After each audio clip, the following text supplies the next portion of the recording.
"They called you the ugliest bride in the West," Henry Lawson said, his voice carrying across the courtroom. "And Carter married you out of pity."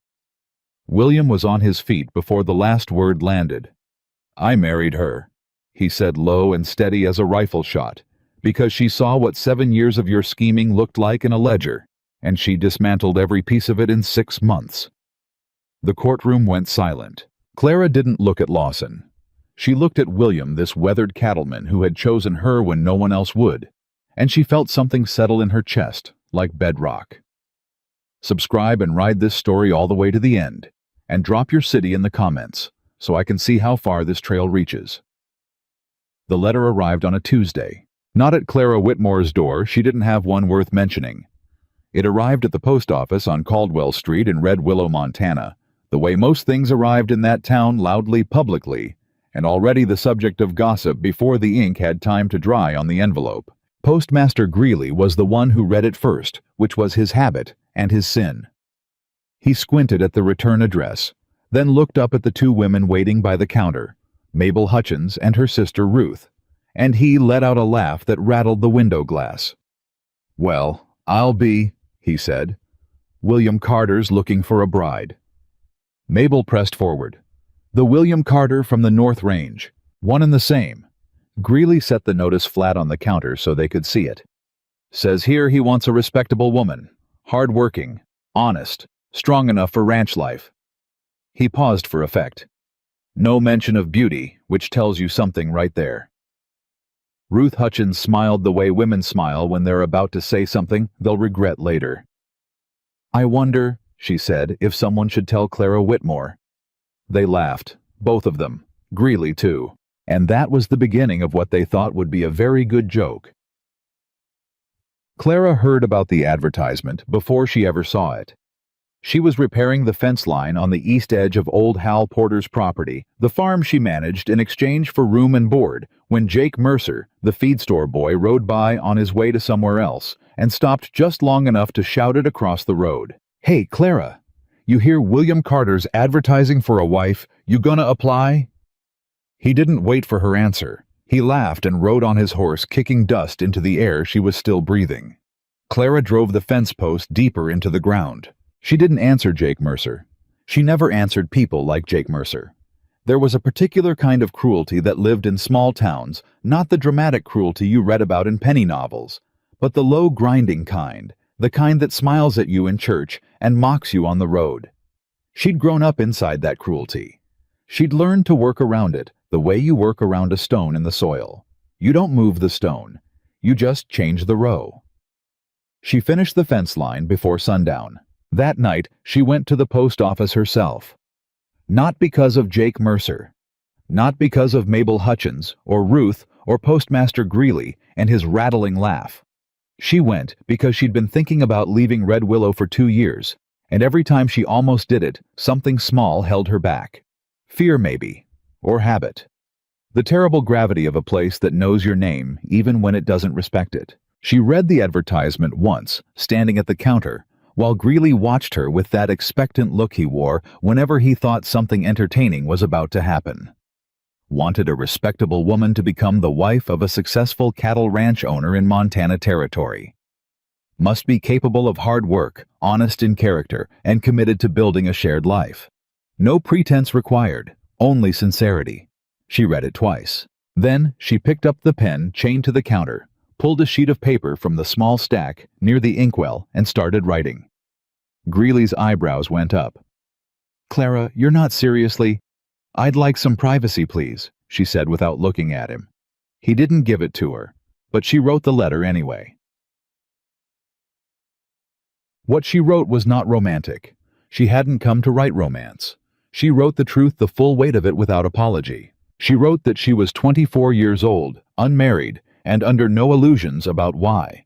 She wrote that she had managed a working farm for 3 years, kept the books clean, repaired equipment most men couldn't name, and had never once asked someone else to solve a problem she could solve herself.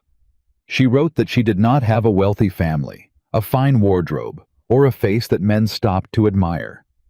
She wrote that she had something more useful than any of those things. She knew how to survive and she knew how to work, and she would not waste a single day of her life pretending otherwise. At the bottom of the letter, in the same plain handwriting she'd used throughout, she added one final line. "I am not what most men are looking for, but I suspect you are not most men." She folded the letter. She sealed it. She paid for the postage with coins she'd been saving. And when she walked out of that post office, the last thing she heard was Greeley saying to Mabel Hutchins, who had come back for reasons of her own, "She actually sent it." "Lord have mercy," Mabel said. "On who?" Greeley asked.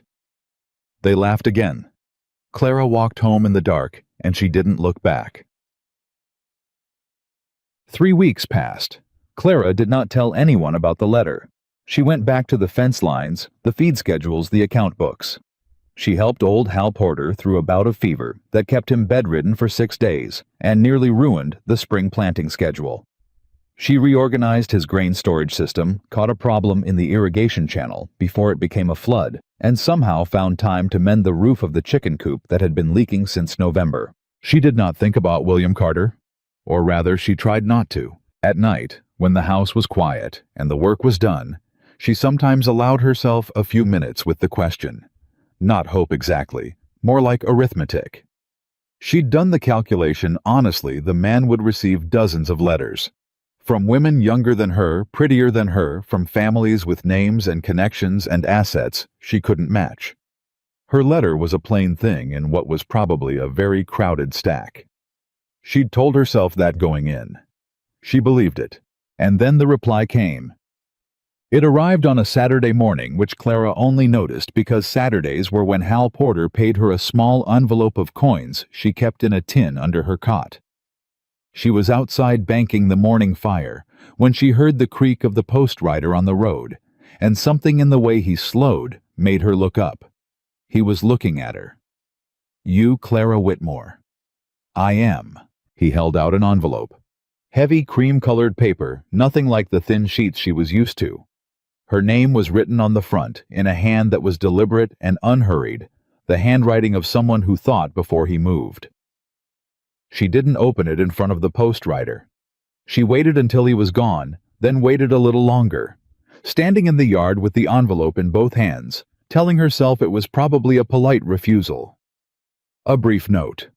Something courteous but final. She opened it. The letter was 2 pages long. William Carter did not waste words on flattery. He wrote the way she suspected he lived, directly with intention. He told her he had received 43 letters in response to his advertisement. He had read each one.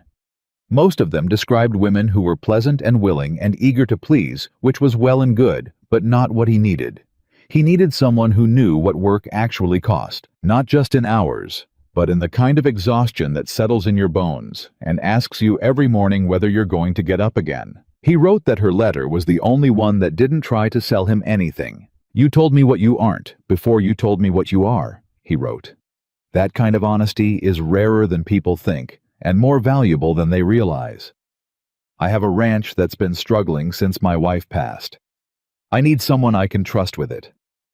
I believe you might be that person. I would like to meet you, not to judge you, but to talk. If after our meeting you decide this isn't something you want, I will respect that entirely. If I decide the same, I'll tell you plainly. No games. No pretense. You asked if I was most men. I'm not. I'm a man who's buried enough to know what matters." Clara read the letter 3 times. Then she sat down on the porch steps, which she almost never did. And for the first time in a very long while, she let herself feel something she didn't have a practical use for. Something close to hope. The town found out, of course. Towns always find out. Mabel Hutchins was the one who saw Clara at the seamstress on Wednesday, not buying anything, just asking about the train fare to the Northern Range, which was information you could get from the station, but which Clara apparently wanted confirmed twice. Mabel put it together immediately. By Thursday afternoon, the story had made full rotation through every kitchen and porch in Red Willow. Clara Whitmore was going to meet William Carter. The reaction split cleanly down 2 lines. There were people who thought it was sad, the desperate grab of a woman with no other options, a thing to feel sorry about, a thing to shake your head over quietly. These were the kinder ones. They meant well in the particular way people mean well when they've already decided you're going to fail. And then there were people who thought it was funny. Tom Haskell, who ran the feed store and had been one of the men who'd turned Clara down some years earlier, took it as a personal insult. "Carter must have lost his mind," he announced at the hardware counter, not especially quietly. "Or maybe he's going blind, one or the other." People laughed. "Or maybe," said a quiet voice, "he's neither." Nobody paid attention to who said it. They rarely did. Clara left on a Friday. She told old Hal Porter 2 days in advance, gave him detailed instructions about the feed schedule and the account books, showed him where she'd noted the upcoming fence maintenance on the calendar she kept pinned to the kitchen wall. Hal was 71 years old, and he'd been in Red Willow his whole life, and he'd watched Clara work his farm for 3 years with the same quiet amazement he felt every time it rained exactly when the ground needed it. He didn't say much when she told him where she was going. He just nodded and looked at his hands for a moment, and then said, "You come back if it ain't right. There's a place here for you, long as I'm standing." It was the kindest thing anyone had said to her in months. She almost couldn't hold it. "Thank you, Hal," she said. She packed one bag. She'd been packing light her whole life. There was a kind of freedom in owning only what you could carry. She wore her best dress, which was clean and well-made and not fashionable, and her good boots, which were worn but sturdy, and she braided her hair back the way she always did when she meant business. She was at the station 20 minutes early. She stood on the platform and watched the town behind her. Red Willow in the early morning, still and dust-colored, the kind of place that doesn't look like much until you've lived it. She wondered for a brief moment how many people were watching from their windows. She knew some were. She didn't look back to check. When the train pulled in, she boarded it without hesitation. She found a seat by the window and set her bag at her feet and watched the platform slide away behind her, the buildings going small and then smaller and then gone. Whatever happened next, she was already somewhere she'd never been before. She was moving toward something. Carter Ranch was 3 hours north and a whole world away from Red Willow. The difference was visible from the road. Even from a distance, the scale of it was startling. Not just the land, which stretched further than she could see, or the cattle which moved in dark masses across the lower pastures, but the structures themselves. Barns and outbuildings in solid repair. Fence lines that ran straight and true. A main house that was large without being ostentatious, built to last rather than to impress. The wagon that met her at the station was driven by a man named Hector, who was maybe 60, and had the face of someone who'd spent a lifetime outdoors and made peace with it. He didn't say much beyond her name and a nod toward the seat. She climbed up and sat beside him and watched the land open up around them. "How long have you been at Carter Ranch?" she asked after a while. 18 years, Hector said. "What's he like?" Hector thought about that for a moment. He seemed to be someone who didn't answer questions carelessly. "Fair," he said finally, "and hard when he needs to be, but fair first." Clara nodded. She stored that information carefully. William Carter was waiting for her in the yard. She had formed a picture of him in her mind over the past 3 weeks, had tried not to, but couldn't help it. She'd imagined someone imposing. Someone whose success wore itself visibly the way wealth usually does in a man. What she found instead was a man of about 38, lean and weathered, with the kind of stillness about him that came from years of watching and deciding. He wasn't wearing his wealth. He was wearing work clothes broken in and honest, and he was standing in the yard the way a man stands when he's on his own ground and comfortable there. He watched the wagon come in.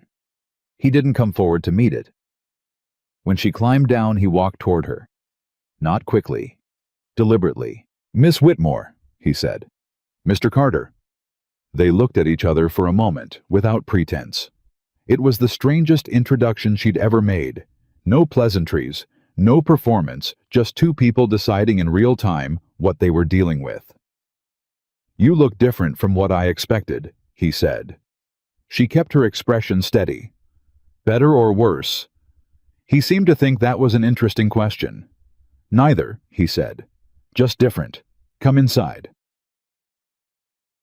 They sat at the kitchen table, which was where she would later learn all the real conversations at Carter Ranch happened. Not the parlor, not the office. The kitchen table, because that was where the work lived. He poured coffee without asking whether she wanted it.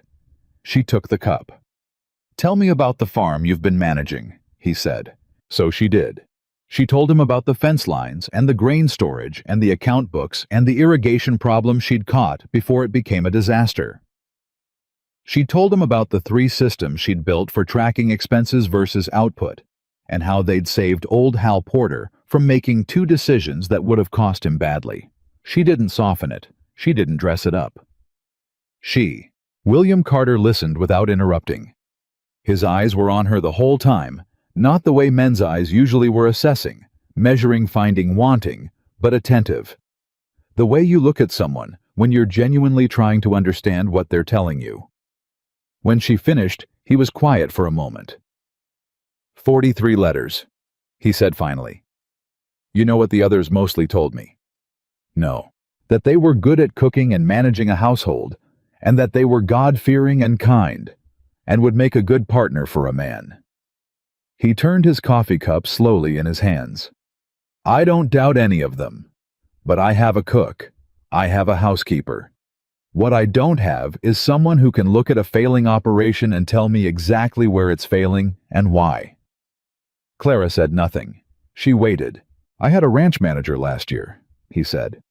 Good man, honest enough, but he couldn't see problems until they were already disasters. I've been doing both jobs since he left, and the ranch is showing it. He looked at her directly. Your letter said you've never asked someone else to solve a problem you could solve yourself. Did you mean that?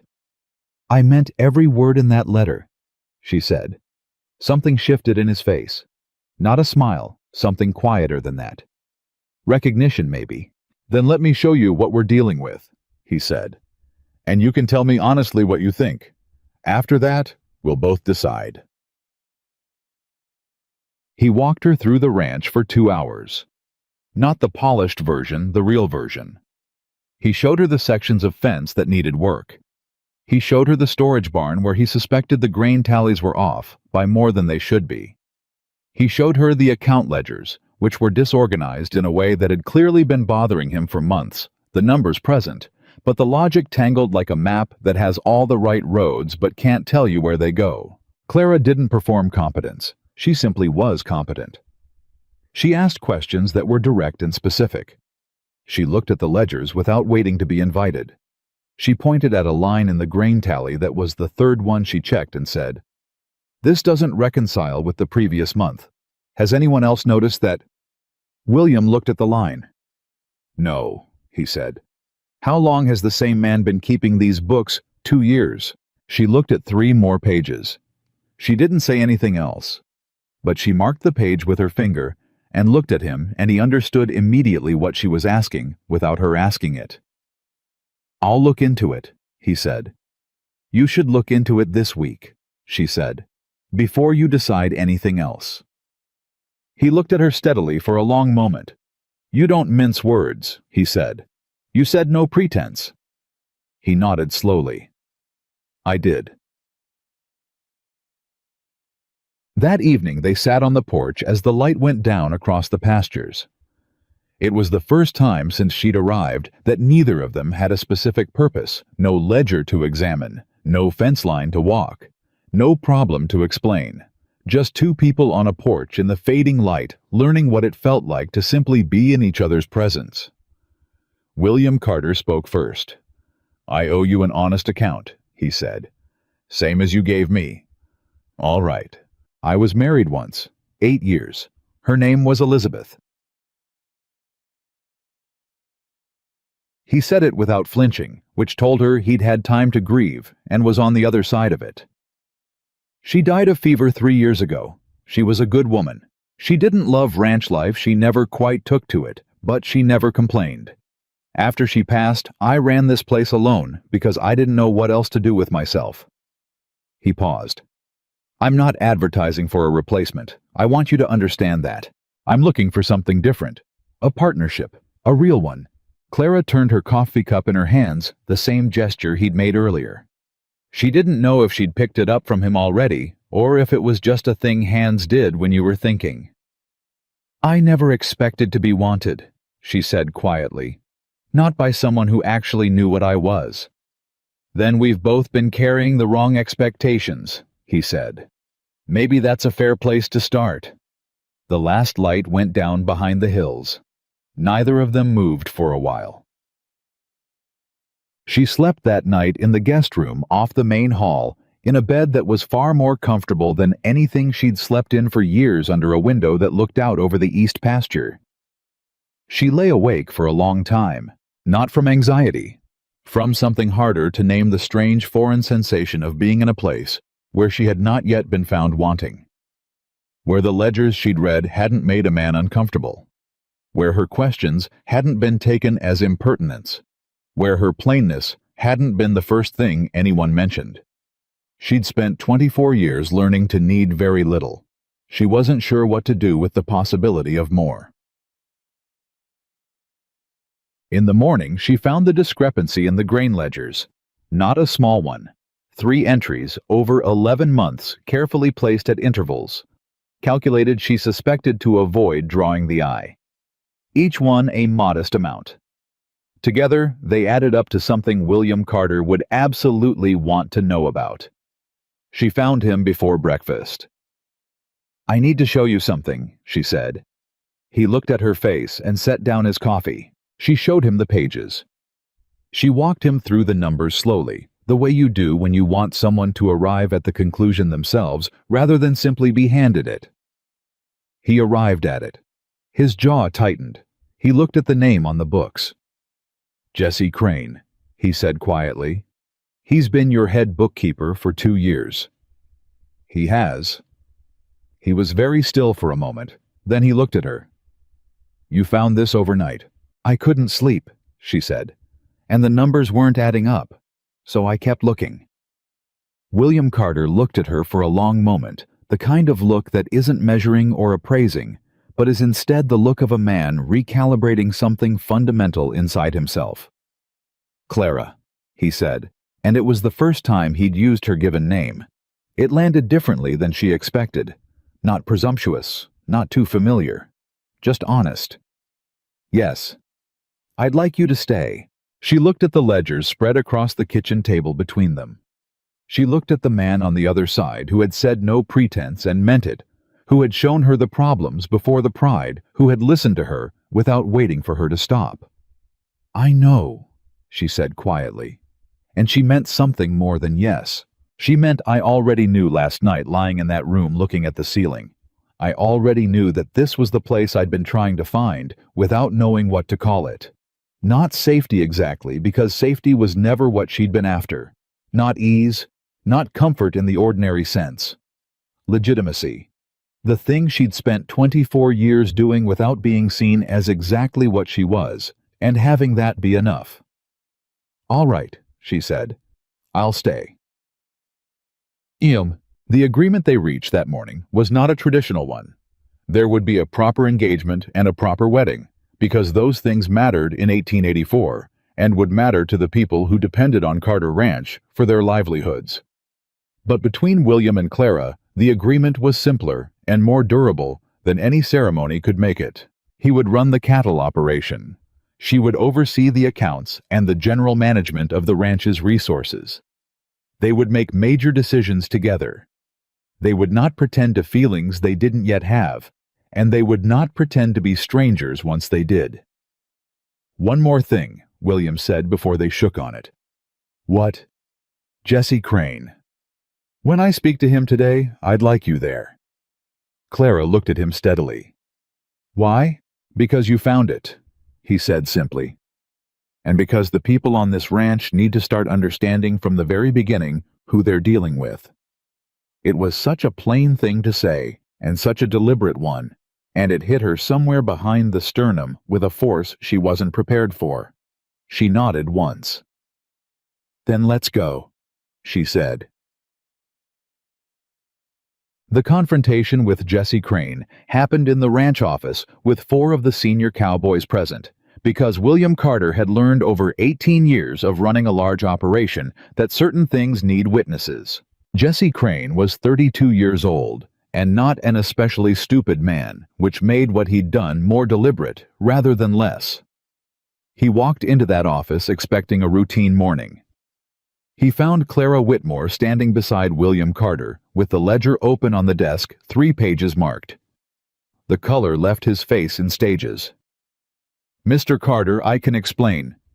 "Show him," William said to Clara. She walked Crane through the numbers the same way she'd walked William through them carefully, without accusation in her voice, just the clean, hard logic of the discrepancy itself. She did not raise her voice. She did not need to. The numbers were the argument, and she presented them like a lawyer who knows the case is already won. When she finished, Crane looked at William. She's misreading." "She's not," William said. It was quiet and final. "You're going to take the word of a woman who just arrived over." "I'm going to take the word of the numbers," William said, which she read correctly. Jesse Crane left Carter Ranch that morning with a month's wages and the understanding that his reference, should he need one, would be accurate rather than generous. The 4 cowboys who'd witnessed it walked out of that office changed men. Not because of William Carter's authority, which they already understood. Because of the woman standing beside him who had been on the property less than 24 hours and had already fundamentally altered the shape of things. One of them, an older hand named Dolph, who'd been at the ranch 12 years and didn't give his opinions freely, caught Clara's eye as they left. He gave her a single nod. It was she understood an opening. She nodded back. Yeg. The news reached Red Willow within a week. Postmaster Greeley heard it from a man who'd done business with the Carter operation. Mabel Hutchins heard it from Greeley. By Sunday, the story had been told and retold, until it barely resembled the truth as stories in small towns always do. But the core of it survived the retelling, because the core of it was undeniable. Clara Whitmore, the woman they'd laughed at, the woman they'd submitted as a joke, the woman Jake Mercer had mocked from his horse on a dusty road, Clara Whitmore had gotten the letter. And she had caught a thief in her first night on the property. And William Carter had stood beside her in front of his entire ranch staff and told them, "This is who she is." Tom Haskell, who'd said Carter must have lost his mind, was quiet about it. Ruth Hutchins, who'd laughed at the post office counter, said privately to her sister that, well, she'd always thought Clara had a good head for numbers. Mabel Hutchins said nothing because she understood in the particular way some people do that she was standing at the edge of something she'd badly misjudged, and silence was the most dignified response available to her. And Jake Mercer, the feed store boy, took a different road home for a while. Clara wrote to Hal Porter that same Sunday. She told him that the ranch was real, the man was real, and she thought she was going to be all right. She told him she'd organized the first 2 weeks of her responsibilities and found 4 more items in the general accounts that needed attention. She told him the east fence line needed 60 feet of new rail, and she'd already ordered the materials. She did not tell him about Jesse Crane. She did not tell him about the evening on the porch or the thing William had said about partnership or the way she'd lain awake in the guest room and felt for perhaps the first time in her adult life like she was exactly where she was supposed to be. Some things you keep close until they've had time to become certain. At the bottom of the letter she wrote, "I don't think I'll be coming back to Red Willow Hall, but I hope you know how much those 3 years meant. You treated me with more decency than most. That's not a small thing." She sealed the letter and sent it with the next postwriter. Then she walked back to the kitchen table where the accounts were spread across the surface, and William Carter was already there, coffee in hand, waiting for her to tell him what she'd found next. She sat down across from him. She opened the ledger. She got to work. And for the first time in as long as she could remember, the work felt like more than survival. It felt like the beginning of something. The wedding was small. Not because William Carter couldn't afford otherwise, he could have filled half of Red Willow and fed them all for a week without feeling it. But Clara had asked for small, and he'd agreed without argument, which was the first sign to the people watching that this marriage was going to operate differently than most. They married on a Saturday morning in early October, 3 weeks after she'd arrived. A circuit preacher read the words. Hector stood as witness. 2 of the older ranch hands stood in the back of the room because they'd asked to quietly the same way men ask for things they won't admit to wanting. There were no flowers because Clara said she didn't see the point of decorating a practical event, and William had almost smiled at that. When the preacher asked if she took this man, Clara said, "I do," in the same voice she used when she confirmed a number in a ledger. Clear, final. No performance. When the preacher asked if he took this woman, William turned and looked at her directly before he answered. Not at the preacher, at her. "I do," he said. It was, she would think later, the most honest ceremony she'd ever witnessed, and she'd been inside it. There was no reception. After the preacher left, William poured 2 glasses of bourbon, handed her one, and said, "The North Fence crew is expecting a decision on the rail order by this afternoon." "I already sent the order Thursday," she said. He looked at her for a moment. "Of course you did," he said. They drank the bourbon standing at the kitchen table, and then they both went back to work, and it was the most fitting wedding afternoon either of them could have imagined. The ranch hands had opinions because ranch hands always do, and they expressed them the way men in close quarters always express opinions they don't want attributed to them, sideways quietly, through implication and suggestion and remarks made to no one in particular. The loudest of them was a man named Grady. Grady had been at Carter Ranch for 4 years.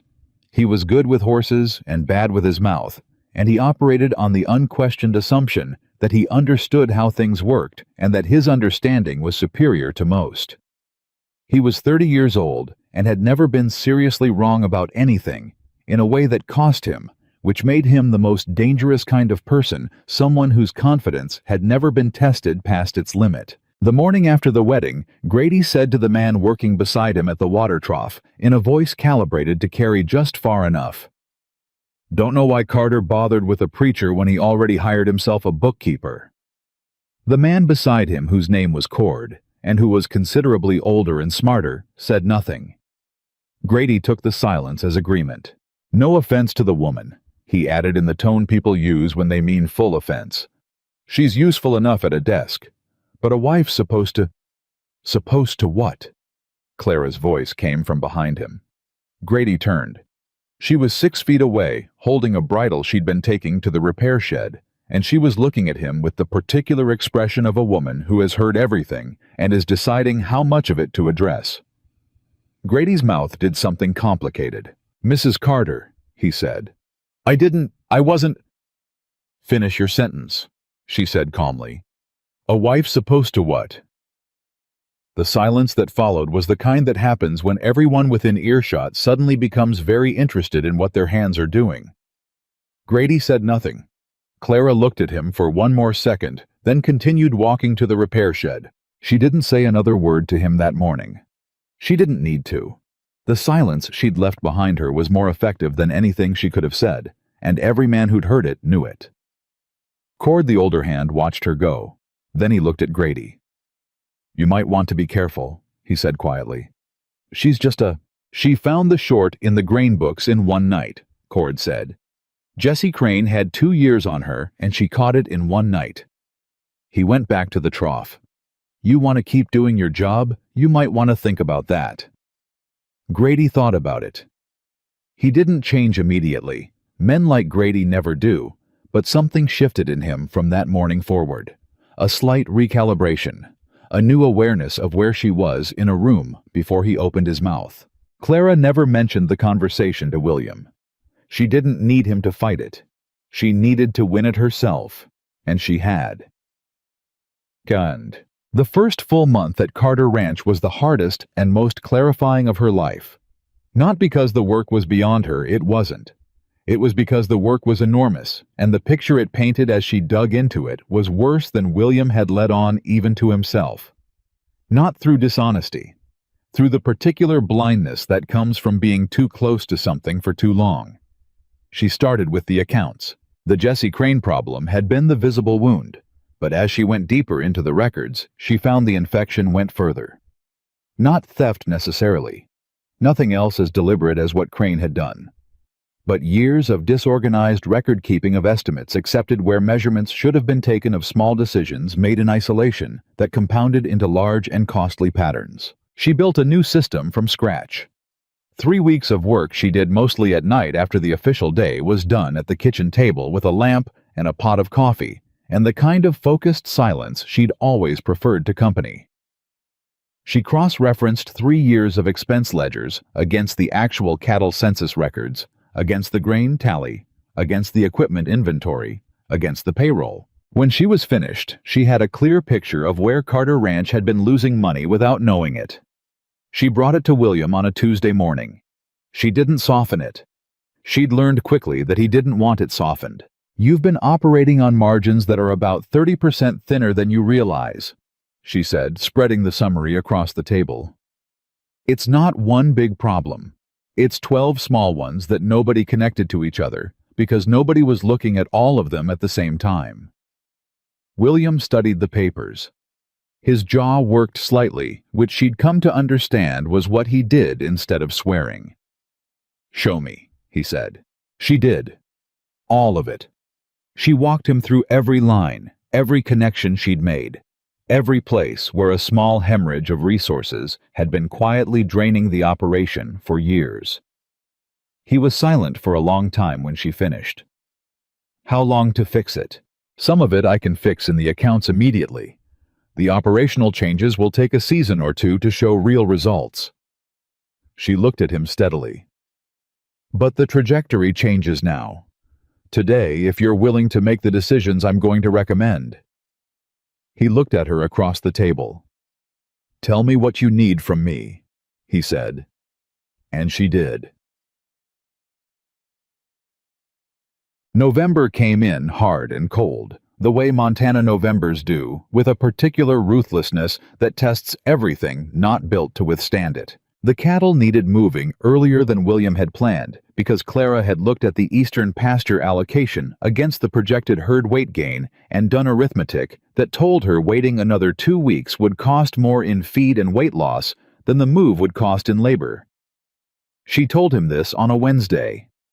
By Thursday, the hands were moving cattle, which caused some muttering among the crew, because they didn't understand why the schedule had changed. Grady predictably was the loudest. He went to William directly. "With respect, Mr. Carter, the crew's asking why we changed the move date. Weather's not called for early." "Because the numbers on the eastern pasture said to move," William said. "The numbers," Grady repeated in a tone that made it clear he understood whose numbers they were. "You got a problem with the numbers, bring me data," William said simply. "Otherwise, we move." Grady didn't have data. He had instinct and habit, which aren't nothing but they weren't numbers, and William Carter had spent 3 years making decisions on instinct alone and watching the margins get thinner. He understood now the difference. The cattle moved Thursday. The weather turned the following Monday 3 days of freezing rain that would have been devastating for a herd still on the eastern pasture. Nobody said anything about it directly, but Cord caught Clara in the barn the morning after the first freeze broke while she was checking on one of the horses that had seemed off the day before, and he said, quiet and straight, "That was good thinking on the move." "Thank you," she said, not looking up from the horse's leg she was examining. "Grady's going to come around," Cord said. "He's stubborn, but he's not stupid. He'll put it together." "He can take his time," Clara said. "I'm not asking for his opinion. I'm asking for the results." Cord was quiet for a moment. Then he made a sound that might have been a laugh. "Yes, ma'am," he said. It was in November, too, that Henry Lawson appeared for the first time. Clara heard the name before she met the man. She heard it the way you hear the names of people who matter in an operation through the accounts where Lawson's company appeared in 3 separate expense categories, and through overheard conversations between William and Hector, and through the way certain topics in certain rooms seemed to reorganize themselves when the name came up. She asked William about it directly one evening. "Tell me about Henry Lawson," she said. William set down his coffee. "He's a businessman out of Helena," he said. "Runs a trading company. Fingers in a lot of pies, supply contracts, land brokerage, rail freight. He's done business with this ranch for years. What kind of business? Supply contracts mostly, some land dealings. William looked at her. Why? Because his name appears in the accounts in 3 places that don't quite reconcile with each other, she said. The amounts are consistent with the stated contracts, but the terms in each category seem to have been negotiated separately in ways that benefit his position more than ours. She paused. I'm not saying anything wrong was done. I'm saying the contracts look like they were written by someone who understood our situation better than we understood his. William was quiet for a moment. He's always been fair. I believe you that he seemed fair, she said carefully. I'd like to look at the original contract documents before I say anything more. He looked at her for a moment. Something passed through his expression, not defensiveness, but a kind of careful reassessment, the look of a man who is deciding whether to trust a new instrument or rely on a familiar one. I'll get them for you, he said. She had them by the next morning. The contracts were not fraudulent. She went through them 3 times to be certain, but they were something almost more dangerous than fraud. They were legal documents written in the particular language of someone who knows the law better than the person signing and who has used that knowledge to ensure that every ambiguity resolves in their favor. She marked 12 specific clauses. Then she sat back and thought about the picture they created when you looked at all 12 together rather than each one in isolation. Henry Lawson had been doing business with Carter Ranch for 7 years. Every contract looked at individually seemed reasonable, but together they constructed a position for Lawson's company that gave him first right of refusal on any sale of Carter land, a supply contract that locked in prices favorable to Lawson, regardless of market shifts, and a debt instrument buried in the freight agreement that Clara had to read 4 times before she understood what it actually said, which was that if Carter Ranch defaulted on the freight contract under certain conditions, Lawson had a legal claim against the land. The conditions were specific. They were also, she realized, looking at the operational data she'd spent the last 3 weeks compiling, not entirely unlikely to occur if the ranch continued operating the way it had been. She sat with that knowledge for a full day before she said anything. She needed to be certain. She was not a lawyer, and she knew it, but she understood numbers and logic, and the architecture of agreements, and what she was looking at had a specific shape. The shape of a net, cast over years, slowly drawn in. She went to William the following evening. She put the contracts on the table. She put her analysis beside them. I need you to listen to all of this before you respond, she said. And I need you to read what I've marked before you tell me I'm wrong. He looked at her face. All right, he said. She walked him through it, all of it. Every clause, every connection, every place where the language that seemed standard revealed something else when you traced it to its logical end. William didn't interrupt. He read every page she pointed to. He went back and read them again. When she finished, the kitchen was very quiet. 7 years, he said. Yes. He's been doing business with this ranch for 7 years. I know. I shook that man's hand, he said. It wasn't loud. It was the opposite of loud. The voice of a man discovering that something he thought was solid ground has a crack running through it. I know, she said again. And it's possible I'm wrong about the intent. I want you to understand that. These contracts could have been written this way without malice. She looked at him steadily. But you need a lawyer to look at them. A good one, not someone Lawson knows. William stood and walked to the window. He stood there for a while without speaking. He's coming here, he said finally. Next month. He comes every December to review the supply contracts for the following year. I know. I saw it in the correspondence. He turned around. You want to be there when he comes? It wasn't a question. I want to have talked to a lawyer before he comes, she said. And yes, I want to be there. He looked at her for a long moment, the kind of look that searches for something that tries to read the full depth of what's being offered rather than just the surface.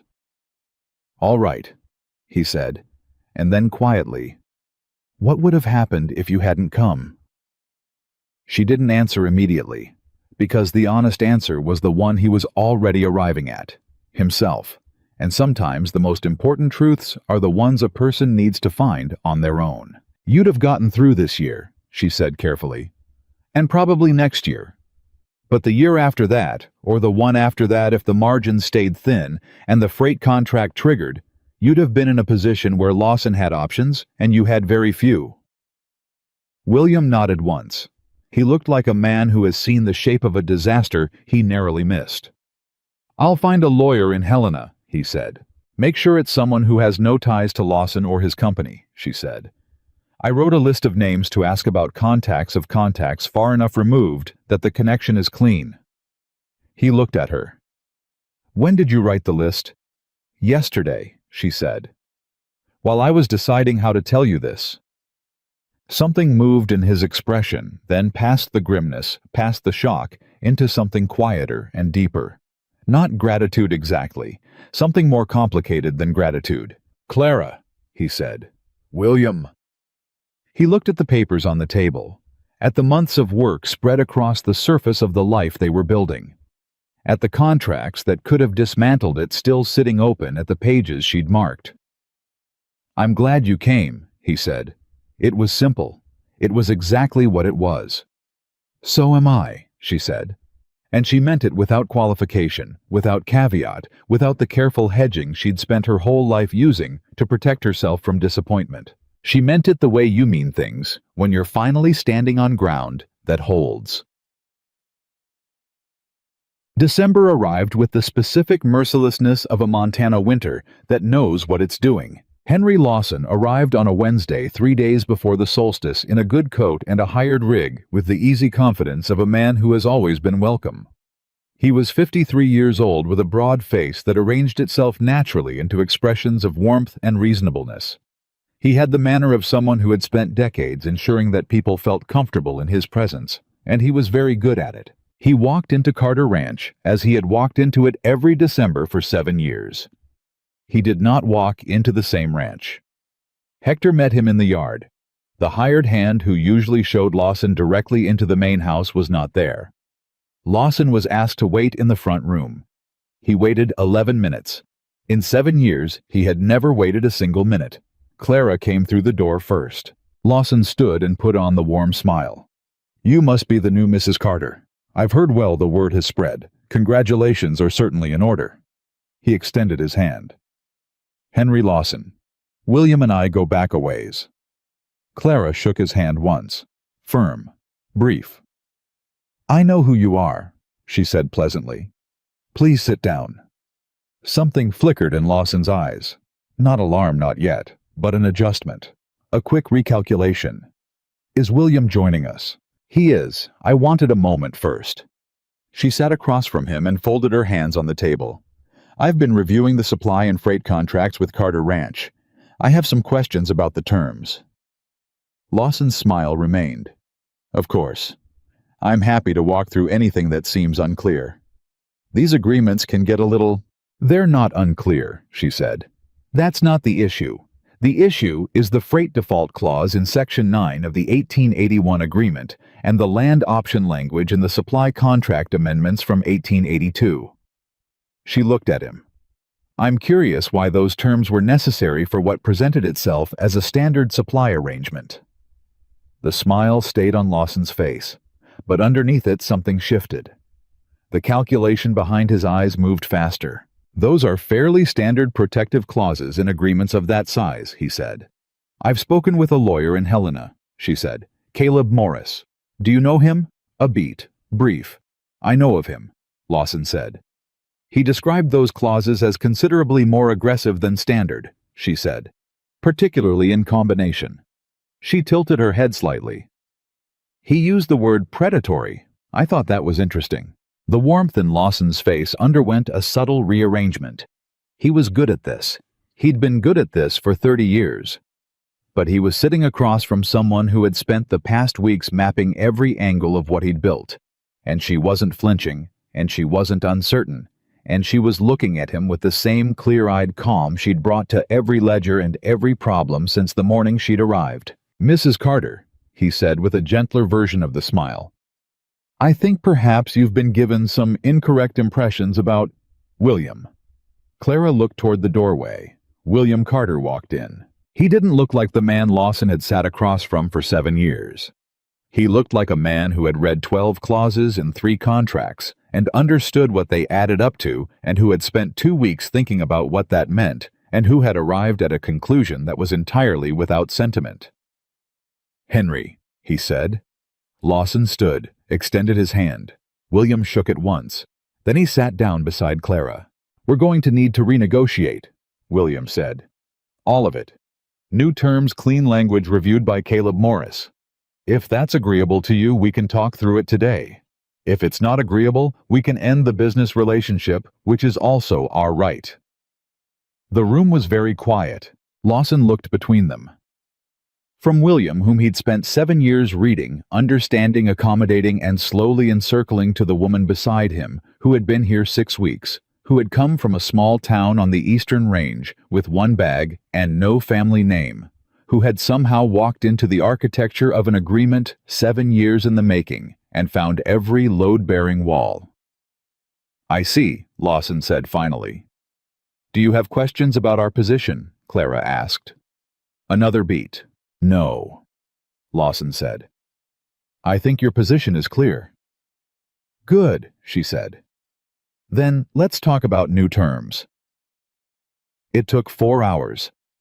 Lawson was skilled and patient, and pushed back on every point with the calm expertise of someone who has never been caught at anything in his life, technically speaking. Clara was better. She knew the existing contracts better than he did. She knew every clause, every implication, every point of leverage, and she was not interested in his comfort. By the time it was over, they had the framework for a renegotiated supply contract that removed the land option language entirely, revised the freight terms to something Caleb Morris had confirmed was genuinely standard, and introduced quarterly review provisions that gave Carter Ranch genuine oversight of the arrangement.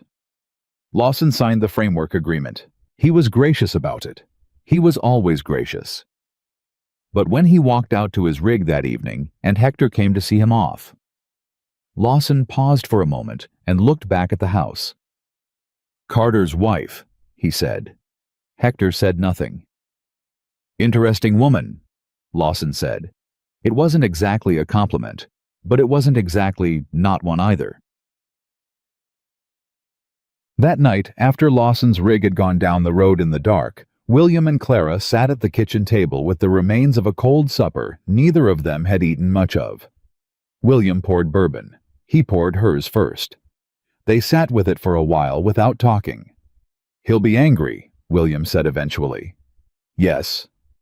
Men like that, they don't stop. They adjust. I know." She turned her glass slowly. "He'll come at it from a different angle.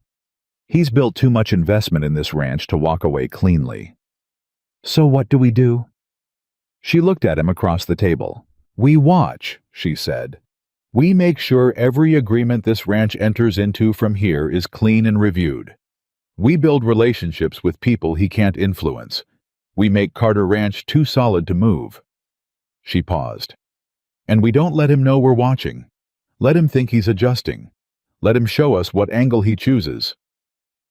William looked at her for a long moment. "You've thought about this already," he said. "I've been thinking about it since I found the contracts," she said. "I wanted to deal with what was in front of us first. But yes." She looked at him steadily. "Henry Lawson didn't build what he built by giving up when things got difficult." "Neither did we," William said. She looked at him. He was looking back at her with something she hadn't seen in his face before, not just respect, which she'd had from him since the first morning. Something that lived past respect. Something that had been building slowly in the space between two people who work side by side every day, who argue over ledgers and cattle moves and fence schedules, who sit in silence at the same table every morning, who have begun to understand each other's rhythms in the way you only understand someone you're genuinely present with. She didn't name it. Not yet. But she felt it the way you feel a change in the air before the weather shifts. "We should get some sleep," she said. "The North crew has an early start." "They do," he said. Neither of them moved right away. The lamp burned between them, steady and small, throwing its light across the table, and the papers, and the two people sitting in the kitchen of a house that was becoming piece by piece something neither of them had quite known how to want before they found it. Finally, William stood. He picked up both glasses, took them to the sink. "Clara," he said with his back to her. "Yes." He turned around. "Whatever Lawson does next," he said, "we handle it together." It wasn't a declaration. It wasn't romantic. It was something more fundamental than both the statement of a man who has rearranged something essential in himself and is naming it plainly. "Yes," she said. "We do." She blew out the lamp, and in the dark house, in the cold of a Montana December, she walked down the hall to the room that was no longer the guest room, but simply her room, in her house on a ranch, she was already thinking of, not as his, but as theirs. And she lay down, and for the second time since she'd come here, she let herself feel something she didn't have a practical use for. She let herself feel certain. January came, and Henry Lawson did not come with it. That was the first sign. In 7 years of doing business with Carter, Ranch Lawson had always sent a follow-up letter within 2 weeks of the December meeting, a courteous note, a confirmation of terms, a small gesture of goodwill that cost him nothing, and maintained the texture of the relationship. Clara knew this because she'd found the correspondence file and read every letter going back to 1877. January passed without a word. February arrived. Still nothing. William said it meant Lawson was regrouping.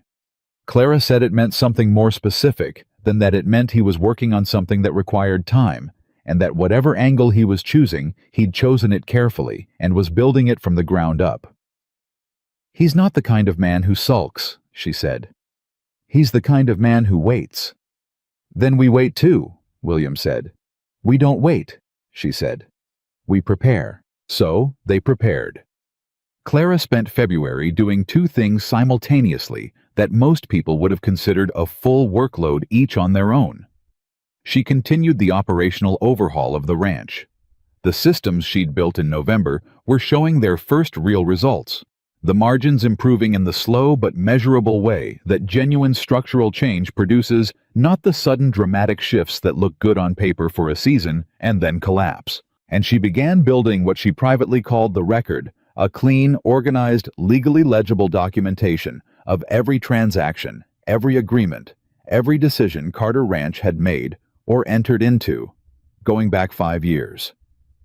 Not because she knew specifically what Lawson was planning, but because she understood that whatever it was, it would require Carter Ranch to prove something, and proof lived in documentation. William watched her work with the particular admiration of someone who recognizes a capability they don't themselves possess. He was good at cattle. He was good at land.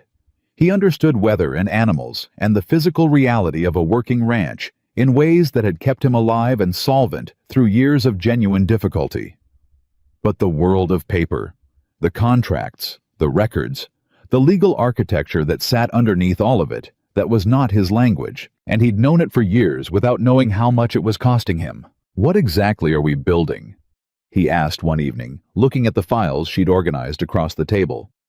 "A wall," she said. He looked at her. "When he comes at us," she said, "and he will come at us, whatever he's built will only work if we can't show the truth clearly enough to counter it. So we make the truth so clear, so documented, so unambiguous, that whatever he constructs can't find purchase." She looked at the files. "A lie needs confusion to survive. I'm removing the confusion." William was quiet for a moment. "You grew up doing the accounting on a farm," he said. "Nobody taught you this." "Nobody had to," she said. "I've been reading people's attempts to take things from other people my whole life. Most of them operate the same way. They create fog. You dispel the fog." He looked at her across the table, the lamp between them, the papers between them, the months of work between them that had built something he didn't quite have words for yet. "Clara," he said.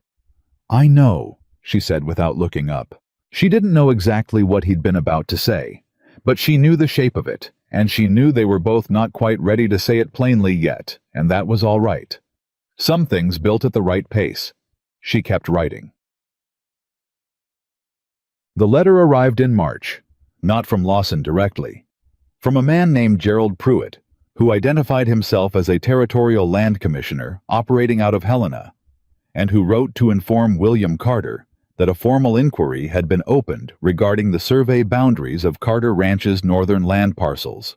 Clara read the letter before William did, as she read all correspondence now by mutual agreement.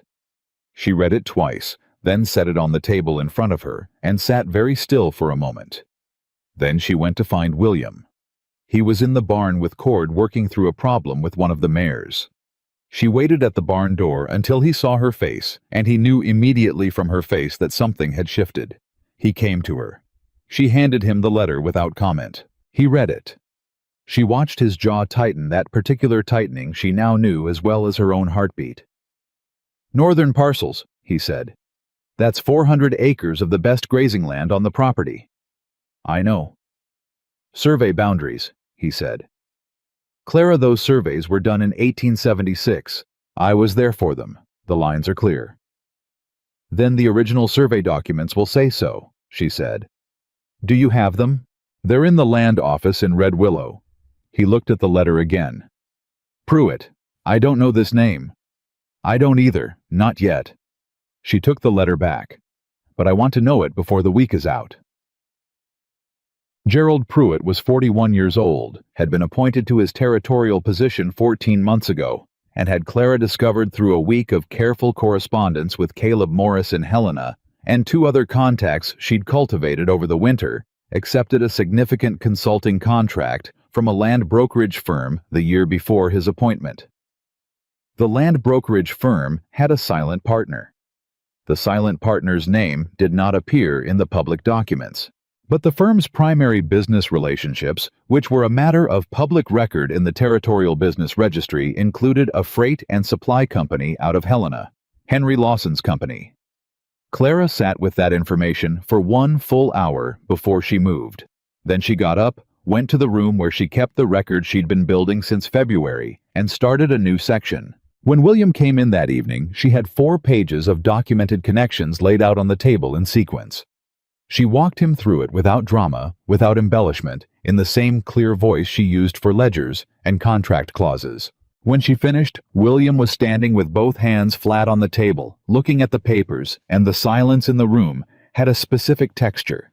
The silence of a man who is deciding between anger and choosing action, because anger is a luxury he can't afford right now. "He went to the territorial government," William said. "He found someone in the territorial government who was already his," Clara said. "That's different, and it matters for how we fight it." "How do we fight it?" "We start with the original survey documents from the Red Willow Land Office. We get them copied and certified immediately before anything can happen to them." She looked at him. "And then we need Caleb Morris in person, not by letter. In person." "I'll ride to Red Willow tomorrow," William said. "We'll both go," she said. He looked at her. "William," she said, and her voice was steady. "I need you to understand something. This is not just about the land anymore. Lawson is trying to establish a legal claim that, if it proceeds, will open the door to a boundary dispute that could cloud the title on 1/3 of this property. A clouded title means the freight contract default clause becomes relevant. And if that clause becomes relevant, he gets his hands on the ranch," William said. "Or enough of it to make running it impossible," she said. "Yes." The room was very still. Then William straightened up.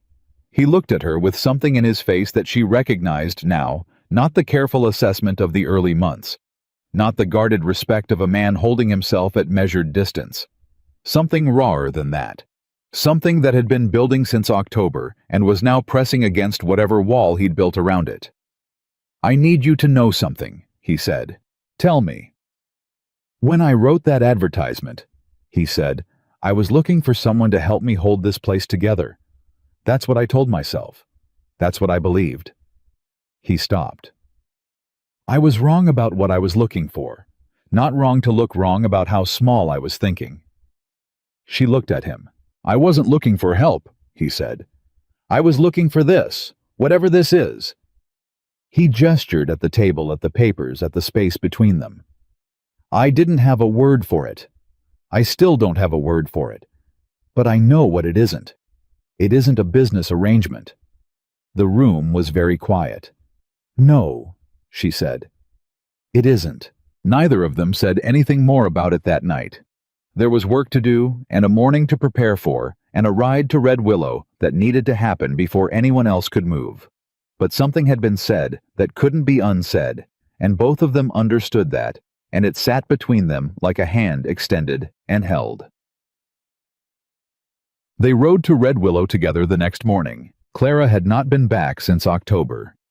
The town looked the same, dust and wood, and the particular smallness of a place you've grown past, but she experienced it differently now. She had Carter Ranch at her back. She had months of work and one completed fight and one ongoing one, and a marriage that was no longer a practical arrangement. She had a self that was more fully herself than the version that had mailed a letter from this post office in the summer. She noticed people noticing her. Mabel Hutchins was coming out of the dry goods store when their wagon passed. Mabel stopped. She looked at Clara, at the way Clara sat beside William on the wagon seat. Not deferential, not ornamental, but present in the way a person is present when they belong where they are. Clara met her eyes and nodded once. Mabel nodded back. It wasn't warmth exactly, but it was something better than what it had been. Tom Haskell came out of the hardware store as they passed, and he looked at the wagon and he looked at Clara, and he found something very interesting to look at on the ground. Clara didn't look at him at all. At the land office, William asked for the survey documents on the northern parcels. The clerk, a young man named Ellis, who was new to the job, went to retrieve them with the mild efficiency of someone who hasn't yet learned to be nervous about requests. He came back looking nervous. "Mr. Carter," he said, "those documents, the 1876 survey file for the northern parcels I'm showing them is checked out for review." Clara leaned forward. "Checked out by whom?" Ellis looked at his ledger. "The request came from the Territorial Land Commission, Commissioner Pruitt's office." William's hand tightened on the counter. "When?" Clara asked. 3 weeks ago, Ellis said. 3 weeks ago. 1 week after Pruitt's letter had arrived at Carter Ranch. Someone in Pruitt's office had moved fast to pull the original documents before Carter Ranch could. Clara thought quickly. "Mr. Ellis," she said, "are there copies on file, certified copies from the original survey?" Ellis checked. He checked twice. "There's a duplicate record filed with the county assessor's office," he said. "That one wouldn't have been included in the commission's request." "We need those documents certified and copied today," Clara said. "Is that possible?" "I'd have to contact the assessor." "Then please do that now," she said pleasantly. "We'll wait." Ellis looked at William. William nodded once. Ellis went to send the message. Clara turned to William. She spoke quietly below anyone else's hearing. "He's already taken the originals," she said. "That means whatever Pruitt is building, he's planning to use control of the documentation as part of the argument. If we don't have a certified copy of the real survey in our hands before this goes any further, we're fighting without evidence." "Can Pruitt alter the originals?" William said. "Can he legally?"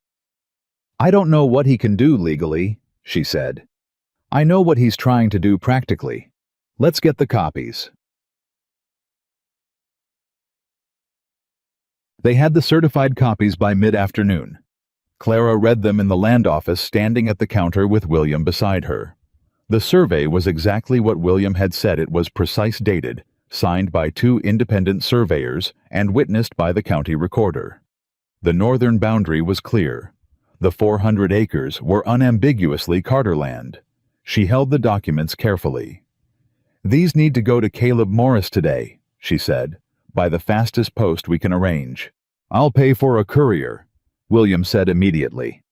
"Good." She looked at him. "And I want a second set of copies made before we leave this office. One for Morris, one we keep ourselves, in 2 separate locations." William looked at her. "You think he'd try to intercept?" I think a man who arranged a land commission inquiry through a corrupt appointee is not limited in his methods, she said. I'd rather be wrong and have 2 copies than be right and have none. They had the second set of copies made. The courier was arranged. The documents went out before sundown. As they left Red Willow on the return ride, with the late afternoon light going golden across the road, William was quiet for a long time. Then he said, "When I was 22, I started this ranch with $300 and 12 head of cattle." "I know," she said. She'd found the original purchase records. "I built every foot of it," he said. "Every fence, every deal, every relationship, 18 years." "I know." "And Lawson sat across from me at that table year after year," he said, "and I shook his hand and I thought he was a fair man." "He was charming," she said. "That's different from fair." "I should have known the difference." "You trusted a man who worked very hard to be trusted," she said. "That's not stupidity, William. That's what he was built for." He was quiet again. Then, "How did you know? When you looked at the contracts that first time, what made you see it?" She thought about that. "I grew up being underestimated," she said finally. "It taught me to read what's underneath what people present. People like Lawson, they count on being read at face value. They build very carefully so the face value is impeccable." She looked at the road ahead. "But the structure underneath has a logic to it. And if you're looking at the structure rather than the face, the logic gives it away." "You were looking at the structure," he said. "I'm always looking at the structure," she said. He thought about that for a while. Then quietly, "I'm glad you are." Caleb Morris arrived at Carter Ranch on a Thursday in late March. He was a compact man of 55 with sharp gray eyes, and the manner of someone who has spent 3 decades in rooms where important things were decided and has never once been fooled about what was actually happening in them. He shook Clara's hand the same way he shook William's, which she noticed and appreciated. They sat at the kitchen table. It was always the kitchen table, and Morris spread his own papers alongside hers, and for the better part of 4 hours, they built the case together. Morris had done his own investigation of Pruitt in the weeks since Clara's first letter to him. What he'd found confirmed and extended everything she'd pieced together. Pruitt was not merely connected to Lawson's network, he was dependent on it. The consulting contract predated his appointment. The payments had continued through a different instrument after the appointment, and there were 2 other ranchers in the territory who had faced similar boundary inquiries in the past 18 months and had in both cases eventually sold land at prices significantly below market value to buyers connected to Lawson's network. "He's done this before," William said. "At least twice that I can document," Morris said. "Possibly more." "Then why hasn't someone—" "Because the other ranchers didn't have documentation," Morris said. He glanced at Clara. "And they didn't have someone who saw it coming early enough to build a record." William looked at Clara. She said nothing. "Here's where we stand," Morris continued. "The boundary inquiry Pruitt opened is procedurally legitimate on its surface. He has the authority to open such an inquiry. What he doesn't have is grounds. Your survey documents are clear. The duplicate certified copies you secured are going to be critical, because I have reason to believe the originals in Pruitt's possession may be presented with, let's say, creative interpretation of the margin notations." "He's going to alter them," William said. "He's going to present them with an interpretation that without the original certified duplicate would be difficult to directly contradict." Morris looked at his papers. "With the duplicate, we can demonstrate the discrepancy in front of the territorial court. And when we demonstrate that the original document in the commissioner's possession differs in any material way from the certified duplicate made at the same time, from the same source, we're no longer talking about a boundary dispute." Clara saw it immediately. "We're talking about fraud," she said. "Yes," Morris said.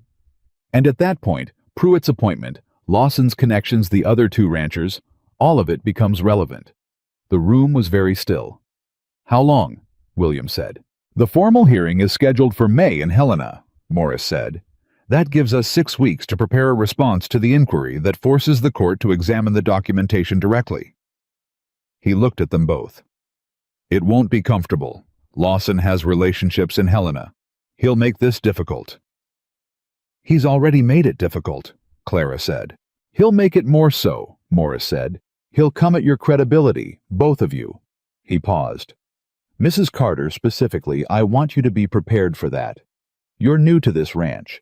You've reorganized the accounts, you've renegotiated his contracts, you've built the record that's going to be used against him. He knows all of that. He'll try to frame you as someone who arrived here and inserted herself into something she doesn't understand, acting out of ambition rather than legitimate interest. Ja, có thể. Clara looked at him steadily. Let him try, she said. Morris looked at her for a moment. Something in his sharp gray eyes settled. Yes, he said. That's the right answer. Lawson came to the ranch in April. He didn't announce himself this time. No courteous letter, no scheduled visit. He arrived on a Tuesday morning in the same good coat and hired rig, and when Hector came to inform Clara William was in the far pasture, she told Hector to bring him inside and made him wait in the front room while she finished what she was doing. She didn't hurry. When she walked in, Lawson was standing at the window with his back to the door, which she suspected was a calculated posture, the impression of ease of a man comfortable in a room he had no official business being in. Mr. Lawson, she said. He turned. The warm smile was present, but underneath it, something had changed. The calculation in his eyes was sharper, less patient. Mrs. Carter, he said. I was hoping to speak with William. William isn't here right now, she said. You can speak with me. This is a business matter, he said, regarding the Land Commission inquiry. I thought it might be useful to discuss it before things proceed further.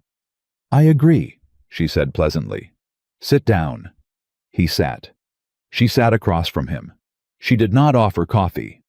I want you to understand, he said, that this inquiry is a formality. Survey boundaries get reviewed from time to time. It doesn't necessarily mean anything adversarial. I know you want me to understand that, she said. A pause. I've been doing business with Carter Ranch for 7 years, he said.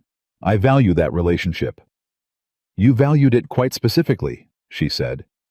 At a number that appears in 3 different contract instruments. His eyes went harder. The smile stayed, but it was working to stay. Clara, he said, shifting to her given name without invitation. I think we're both intelligent enough to have a direct conversation here. What you built with Caleb Morris is... I'll give you credit, it's thorough. But a territorial hearing is a complicated thing. It takes time. It creates uncertainty. Uncertainty is bad for a ranch of this size, for the workers, for the cattle operation. Is that a concern or a threat? She said. It's an observation, he said. Then observe this, she said. I have the certified duplicate of the 1876 survey documents. I have documented evidence of your connection to Gerald Pruitt through 2 instruments predating his appointment. I have records of 2 other ranchers who faced similar inquiries and subsequently sold land at below market prices to entities connected to your network. She looked at him without blinking. I also have a very good lawyer, and we have 6 weeks before the Helena hearing. Lawson was quiet. For the first time since she'd met him, the mask fully slipped. Not dramatically, he was too controlled for drama. But the warmth drained out of his face, and what was underneath it was exactly what she'd expected. Not rage. Something colder. The assessment of a man calculating odds and not liking the result. You're very sure of yourself, he said. I'm sure of the documents, she said. I've always found documents more reliable than certainty. Another silence. If this goes to a hearing, he said, it will become public. Yes, she said. The other ranchers you mentioned, he said carefully. If their situations become part of a public record, they've already agreed to provide testimony, she said. Caleb Morris spoke with both of them in March. The calculation in Lawson's eyes shifted again. And for just a moment, a very brief moment, she saw something that wasn't calculation at all. Something almost like the first flicker of genuine concern. What do you want? He said. It was the most honest thing he'd said since she'd met him. "I want you to withdraw the inquiry," she said. "I want you to instruct Pruitt to close it as unfounded, which it is. I want the original survey documents returned to the Red Willow Land office without alteration. And I want a formal dissolution of the debt instrument in the 1881 freight agreement reviewed by Caleb Morris and filed with the county clerk." She paused. "If those things happen, Carter Ranch will have no further interest in the history of your other business arrangements. What you've done to other people is between you and your conscience, and if they choose to pursue it, between you and the court. But we are done." She looked at him steadily. "And you will stay done." The room was very quiet. Lawson looked at her for a long moment. "And if I don't," he said. "Then we see you in Helena in May," she said.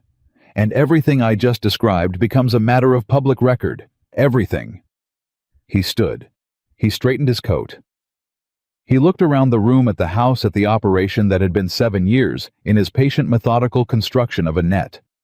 She could almost see him measuring the distance between where he was and where he'd planned to be. "I'll be in contact," he said. "Through Caleb Morris," she said. "Not directly." He looked at her one last time. Then he walked out. William came in 2 hours later, still in his riding clothes, and found Clara at the kitchen table with a cup of cold coffee and a legal pad covered in notes she'd been making since Lawson left. "Hector said Lawson was here," he said. "He was." William sat down. He looked at her face. "Tell me." She told him. All of it. Exactly as it had happened, without dramatizing it and without minimizing it. When she finished, William was quiet for a while. "He asked what we want," he said. "He did. And you told him." "I did." "And you think he'll do it," William said. "You think he'll actually withdraw." She thought about it carefully. "I think he'll calculate whether it's better to fight or cut his losses," she said. "He's not a man who fights on principle. He fights on advantage. If he can't see a clear path to winning, he'll take what he can save." She looked at her notes. "The risk for him now is that if this goes to Helena and the other ranchers testify, the inquiry into his methods becomes much larger than one boundary dispute. He loses Pruitt as an instrument. He may lose other arrangements we don't even know about yet." She looked up. "He has more to lose by fighting than by stopping." "You're betting the ranch on that calculation," William said. "Yes," she said. "I am." He looked at her, at the legal pad, at the cold coffee, at the woman who had been on his property for 6 months and had found a fraud, rebuilt his accounts, renegotiated his contracts, secured the survey documents, built a legal case, and sat across from Henry Lawson alone and dismantled his position point by point. He reached across the table and put his hand over hers. Not dramatically, not with words, just his hand over hers, warm and steady and certain. She looked at it, then at him. "We're going to be all right," he said. She turned her hand over and held his. "I know," she said. "We built it that way." 3 days later, a letter arrived from Lawson's attorney. Not Lawson himself. Never. Lawson himself informing Caleb Morris that his client had reviewed the inquiry and found insufficient grounds to proceed, and would be requesting Commissioner Pruitt close it as unfounded. The original survey documents were returned to the Red Willow Land Office 1 week after that. The debt instrument in the freight agreement was dissolved the week following. It was on paper a quiet ending, but on Carter Ranch that morning, when the final dissolution document arrived, and Clara read it at the kitchen table and set it down and looked up at William, who was already watching her, there was nothing quiet about it at all. It was the sound of something breaking that had been pressing against them for months, releasing all at once. William said, "Is it done?" And Clara said, "It's done." And he crossed the kitchen in 3 steps, and she stood up, and he put both arms around her, and she let him, and she let herself hold on, and it was the first time since October, since the wedding, since all of it, that they were simply 2 people in a kitchen with their arms around each other and nothing to solve, and no one to outmaneuver, and nothing between them but the plain truth of what they'd become to each other. Outside, the spring was coming in over the Montana hills, and Carter Ranch held its ground solid and certain, exactly as she'd promised they would make it. Spring came to Carter Ranch the way it always did, not gently, not all at once, but in pieces, arriving and retreating, and arriving again the way anything worth having tends to do.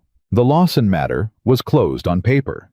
But paper and reality are different countries, and Clara knew better than to confuse the two.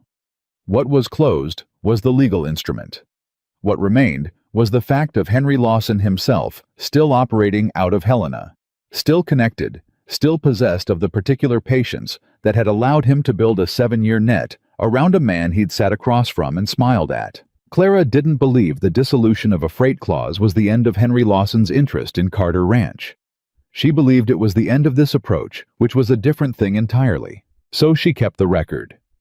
She kept building it quietly as part of the ordinary rhythm of her days.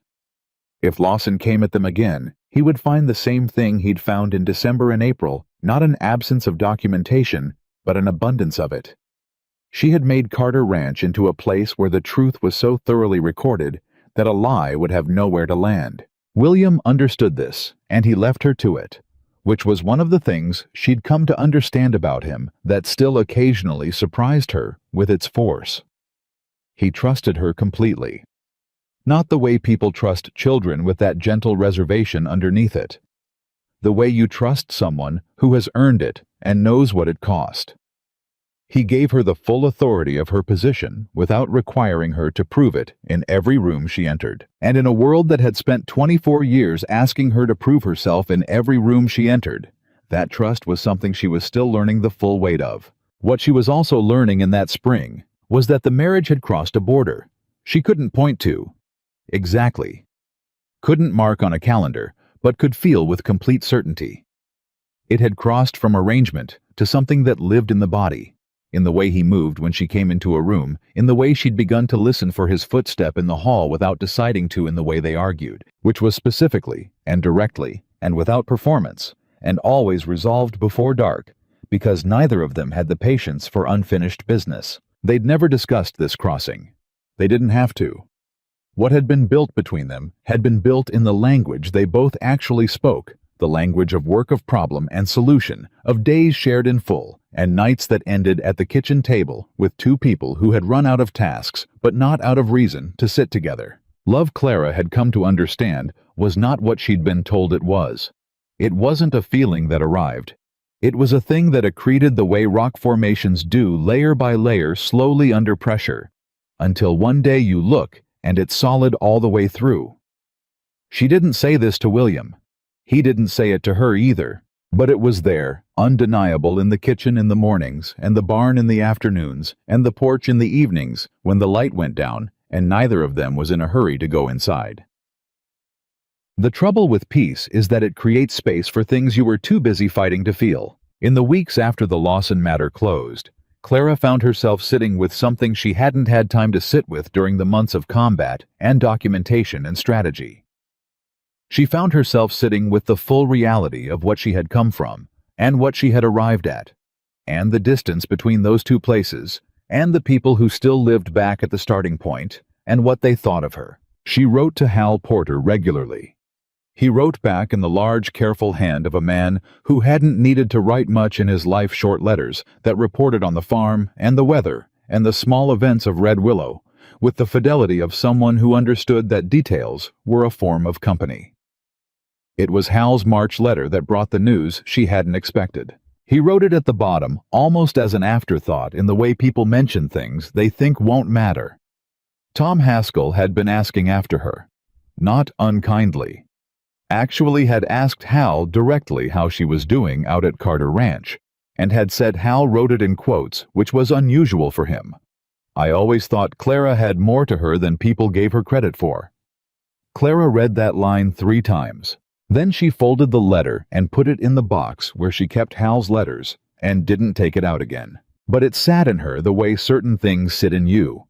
Not painfully, not with anger, just with the particular weight of a justice that arrives too late to matter in the way it would have mattered when it was needed. Tom Haskell, who had turned her down years ago with a comment about wanting a prettier wife. Tom Haskell, who had stood at the hardware counter and said Carter must have lost his mind. Tom Haskell, who had found something very interesting to look at on the ground when her wagon passed through Red Willow in the fall. Tom Haskell, who had always thought she had more to her than people gave her credit for. She told William about it that evening. Not the history he knew enough of it had pieced together enough from things she'd said over months. Just the letter. Just what Hal had written. William listened. He didn't say anything immediately. Then he said, "How does it feel?" She thought about that. She thought about it honestly, the way she tried to think about everything. Like a window opening in a room you don't live in anymore, she said. He nodded slowly. That's about right. I don't want to be angry about it, she said. I spent enough of my life being angry about what people thought of me. It's not a useful thing to carry. No, he said. But you're allowed to feel it. She looked at him. I know, she said. I'm just choosing not to. She paused. What I feel instead is something like gratitude. For all of it. Because if people had been kinder to me, if they'd seen what I was worth earlier, I might have built a smaller life. She looked at her hands. I might not have mailed that letter. The kitchen was quiet. Then I owe them all a debt, William said dryly. She laughed. It surprised her. The laugh came out clean and real. The kind of laugh that arrives when something is both genuinely funny and genuinely true. He smiled, watching her. There it is, he said quietly. There what is? That, he said. That laugh. I've been waiting 8 months for you to do that without something to cause it. She looked at him across the table. You've been waiting for me to laugh for no reason. I've been waiting for you to be happy enough that you forget not to, he said. She didn't have an answer for that, which was, she recognized its own answer.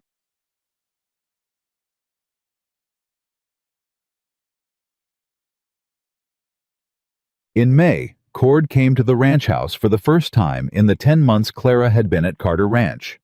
He came on a Sunday evening, hat in hand, which was unusual enough that both William and Clara looked up when Hector showed him in. Sorry to bother, he said to both of them, which was also unusual. Cord had always directed his business to William specifically. Sit down, Cord, Clara said. He sat. It's about Grady, he said. She'd been waiting for this in the peripheral way you wait for things you can see building without being able to name exactly when they'll arrive. Grady had been recalibrating since November, since the cattle move, since Cord's quiet word in the yard. The recalibration had been imperfect. He'd been doing his work, she had to give him that. But underneath it, she'd caught enough to know the resistance hadn't resolved. It had just gone underground. Tell me, she said. Cord looked at his hat for a moment. There's been talk in the bunkhouse about the Lawson business. What kind of talk? About how it all went, he said. About who handled it. He paused. Some of the men think, and I want to say, I'm not one of them. Mrs. Carter, some of them think it was a lot of fuss over nothing, that maybe the boundary inquiry would have come to nothing on its own, and what happened with Lawson's contracts was unnecessary. And Grady, another pause. Grady's saying you've made William soft. That a man who lets his wife run his business affairs is, he didn't say it directly, but the implication was clear enough. The room was quiet. William made a movement beside her, a shift in his posture, something that presaged words. Clara put her hand briefly on his arm. Just for a moment, just long enough. He stopped. I appreciate you telling me, she said to Cord, directly and honestly. That took something. I've been on this ranch 12 years, Cord said. I know what it was before you came, and I know what it is now, and anyone who can read a balance sheet can see the difference. He looked at her steadily. I thought you should know what's being said. Thank you, she said. After Cord left, William stood. He was working to hold something. I'll speak to Grady, he said. You will? She said. But not tonight. And not about me. He looked at her. If you go to Grady tonight angry on my behalf, she said. "He'll feel cornered, and he'll dig in deeper, and the other men who are listening to him will think he was right about something." She looked at him calmly. "Let me handle Grady." "Clara." "William." She looked at him directly. "I handled Jesse Crane. I handled Lawson. I can handle a ranch hand who has a problem with women who know what they're doing." She paused. "Trust me." He looked at her for a long moment. The muscle in his jaw worked. Then he sat back down. "All right," he said, "but I'm asking you to tell me if it doesn't resolve." "If it doesn't resolve," she said, "you'll be the first to know." She spoke to Grady 3 days later, not in the bunkhouse, not in front of anyone. She found him in the equipment shed on a Wednesday afternoon, alone working on a harness he'd been putting off repairing for a week. She walked in, she closed the door, and she sat on the workbench across from him with the ease of someone who is very comfortable with direct conversation. Grady looked up. His expression did the complicated thing it always did when he saw her, the attempt at neutrality over the resistance underneath. "Mrs. Carter," he said. "I'm going to be plain with you," she said, "because I think you're actually someone who prefers plain." He set down the harness. "I've heard what you have been saying in the bunkhouse," she said. "I'm not here to threaten your position or report you to William. I'm here because you've been on this ranch 4 years and you're good at what you do, and I think you're wasted on resentment." He opened his mouth. "Let me finish," she said. "You think I've changed things here in ways you don't like. You think a wife should manage a house and stay out of ranch business. I understand that's what you were raised to think, and I'm not asking you to stop thinking it in your private life. But Carter Ranch is my professional responsibility now, and the results of my work on this property are documented and measurable, and the men who work here directly benefited from the cattle move I recommended, and the margins I improved, and the legal threat I dismantled." She looked at him squarely. "So what I'm asking you is, can you separate what you think a wife should be from what the numbers tell you about what I actually am?" Grady was quiet for a long moment. He looked at the harness. He looked at the wall. He did the thing men do when they're actually thinking rather than just stalling, which is slightly different and takes longer. Then he said, "The cattle move. I thought that was the boss's call." "It was," she said. "He made the call. I gave him the analysis." "And Lawson. He was building a legal position to take 400 acres of northern pasture and then the ranch," she said. "It would have worked in another year or two if no one had looked at the contracts." She paused. "I looked at the contracts." Grady was quiet again. "I'm not asking you to like me," she said. "I'm asking you to do what Cord does, what Hector does, work with what the results actually show, rather than what you expected." She stood. "That's all. You can say whatever you like in the bunkhouse. But I'd rather you say what's true, because it's going to be increasingly difficult to say anything else." She walked to the door. "Mrs. Carter," he said. She stopped. "The harness for the North team's lead horse," he said. "It's been needing work for 3 weeks. I kept putting it off." He picked it up. "Should have done it sooner." It wasn't about the harness. She understood that. He understood that. "Yes," she said. "It should have been done sooner." She opened the door. "Glad it's getting done now." She walked out. She didn't look back to check his expression. She didn't need to. What happened next with Grady would happen in its own time, or it wouldn't. But she'd said what was true, and she'd said it to his face, and that was as much as she could do. The rest was up to him. What she hadn't expected in the steady working days of that spring and early summer was that the rest of Red Willow would find its way to Carter Ranch without her going to retrieve it. It started small.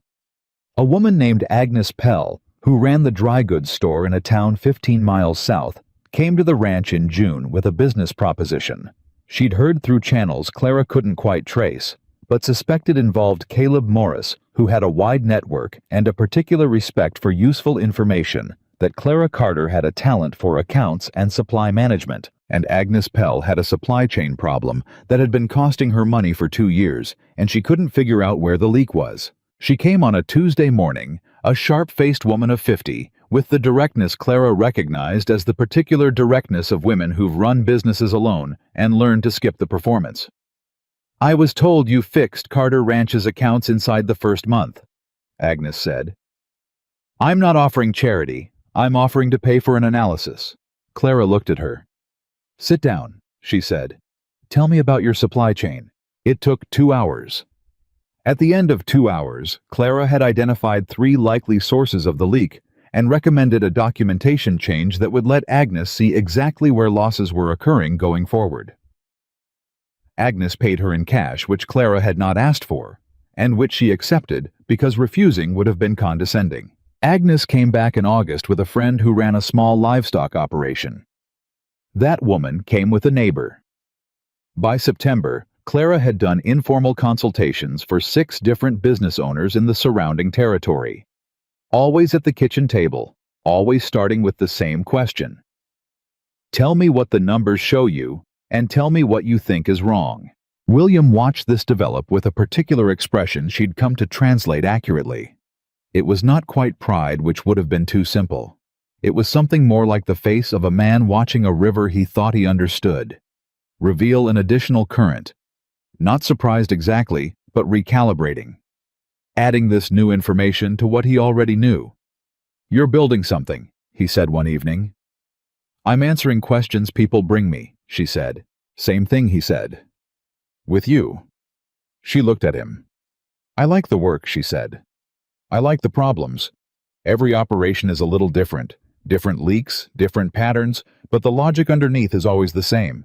Someone's not seeing what the numbers are telling them. Because they're too close to it," he said. "Because they don't know what to look for," she said. "Once you know what to look for, it's just patience. You make it sound simple." "It is simple," she said.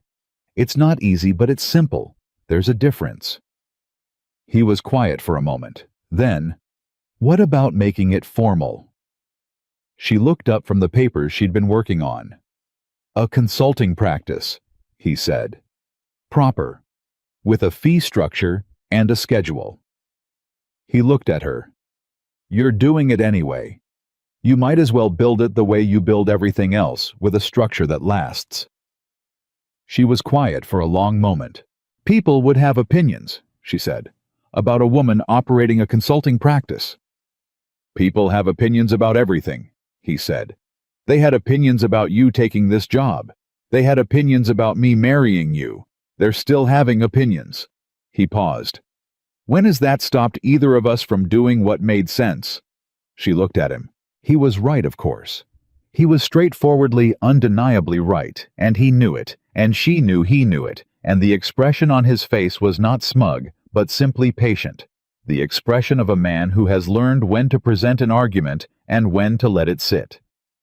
"Let me think about it," she said. "Take your time," he said. She thought about it for 3 days. Then she told him she'd do it. He didn't say "I told you so." He went and found a legal pad and sat down at the kitchen table and said, "All right, what do you need to set it up?" That was when she understood, in a way she hadn't quite before, what it actually meant to be chosen by someone who chose you on purpose. August brought the heat and the hard work of the summer season, and the particular physical exhaustion of a ranch at full operation, which Clara had come to love with the uncomplicated love you give to honest labor. It also brought a letter she hadn't expected. Not from Hal Porter, not from Agnes Pell. From her mother. Clara stood at the kitchen table for a long moment after she recognized the handwriting. Then she sat down. She set the letter in front of her. She didn't open it right away. Her mother was a woman she had not been close to in the way daughters are sometimes close to mothers, not because of cruelty or disaster, but because of a particular kind of incomprehension that had existed between them for as long as Clara could remember. Her mother had wanted a daughter who fit, and Clara had never fit anything that was handed to her. The distance between them had been building for years before Clara left, and leaving had formalized it into something they didn't talk about. She opened the letter. It was 4 pages long, which was more than her mother had written to her in the previous 5 years combined. She read it slowly. Her mother had heard. Naturally, she had heard. Small-town information travels on its own schedule and arrives when it chooses. She'd heard about the advertisement, the wedding, the ranch. She'd heard through someone who'd heard from someone who'd spoken to Agnes Pell that Clara was doing consulting work that people traveled to ask for. She'd heard that Carter Ranch, which had been struggling, was by all accounts one of the more solid operations in the territory now. Her mother wrote all of this in the careful language of a woman trying to find her way back to something across a distance she'd helped create. She didn't apologize exactly. She was not a woman who apologized easily or well.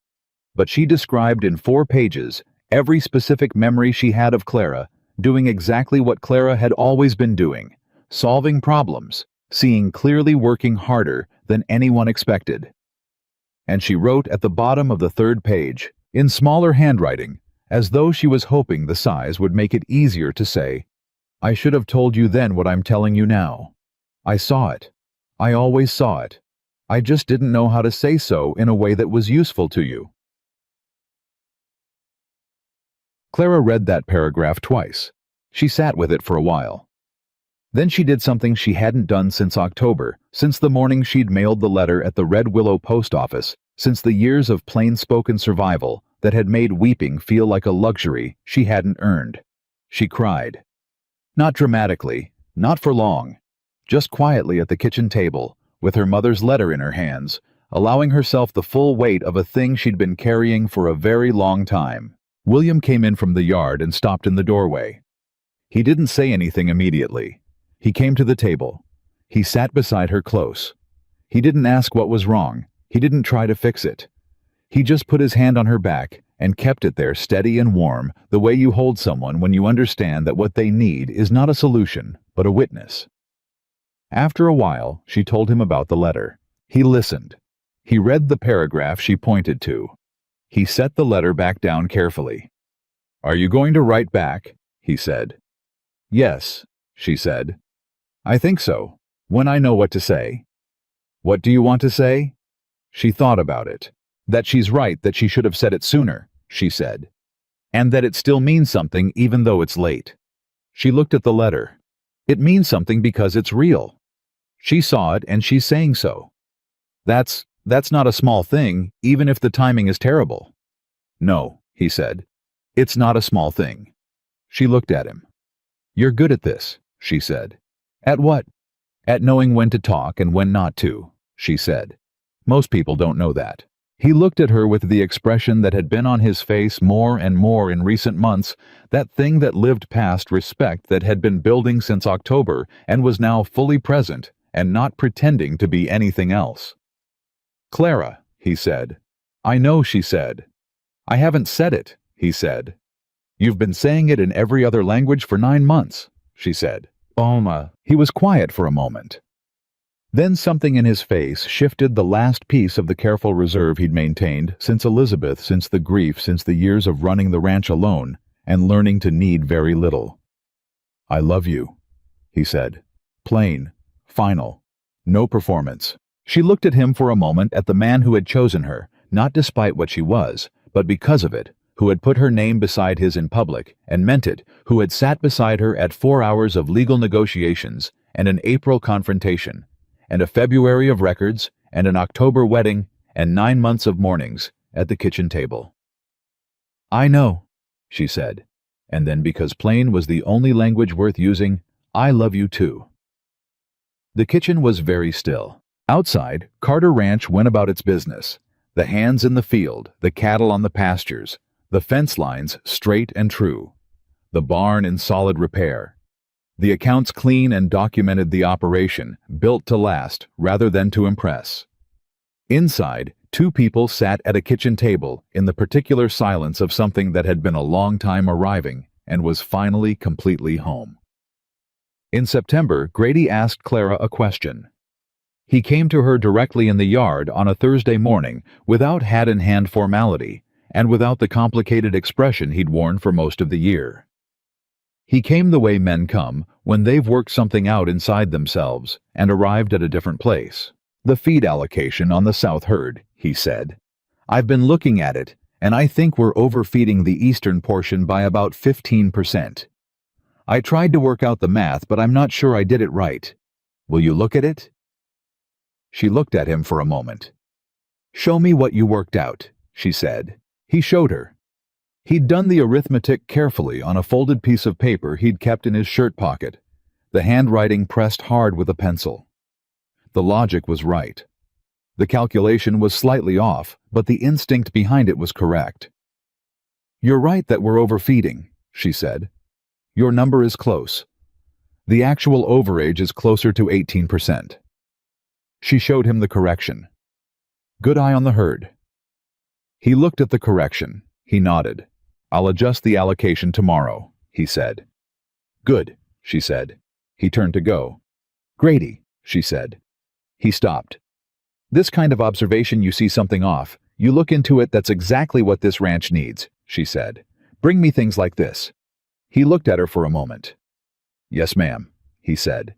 Not the complicated, resistant version of yes, ma'am she'd heard from him before. The plain version. The version that means what it says. He walked back to his work. She watched him go. Then she turned back to the yard, and the day, and the work that was waiting, and she moved through it. The way she moved through everything. Now not as a woman, proving something, not as a woman surviving something, but simply as the person she was on ground. She had earned in a life she had built with her own hands, and her own mind, and the deliberate choice of a man who had seen her clearly from the beginning.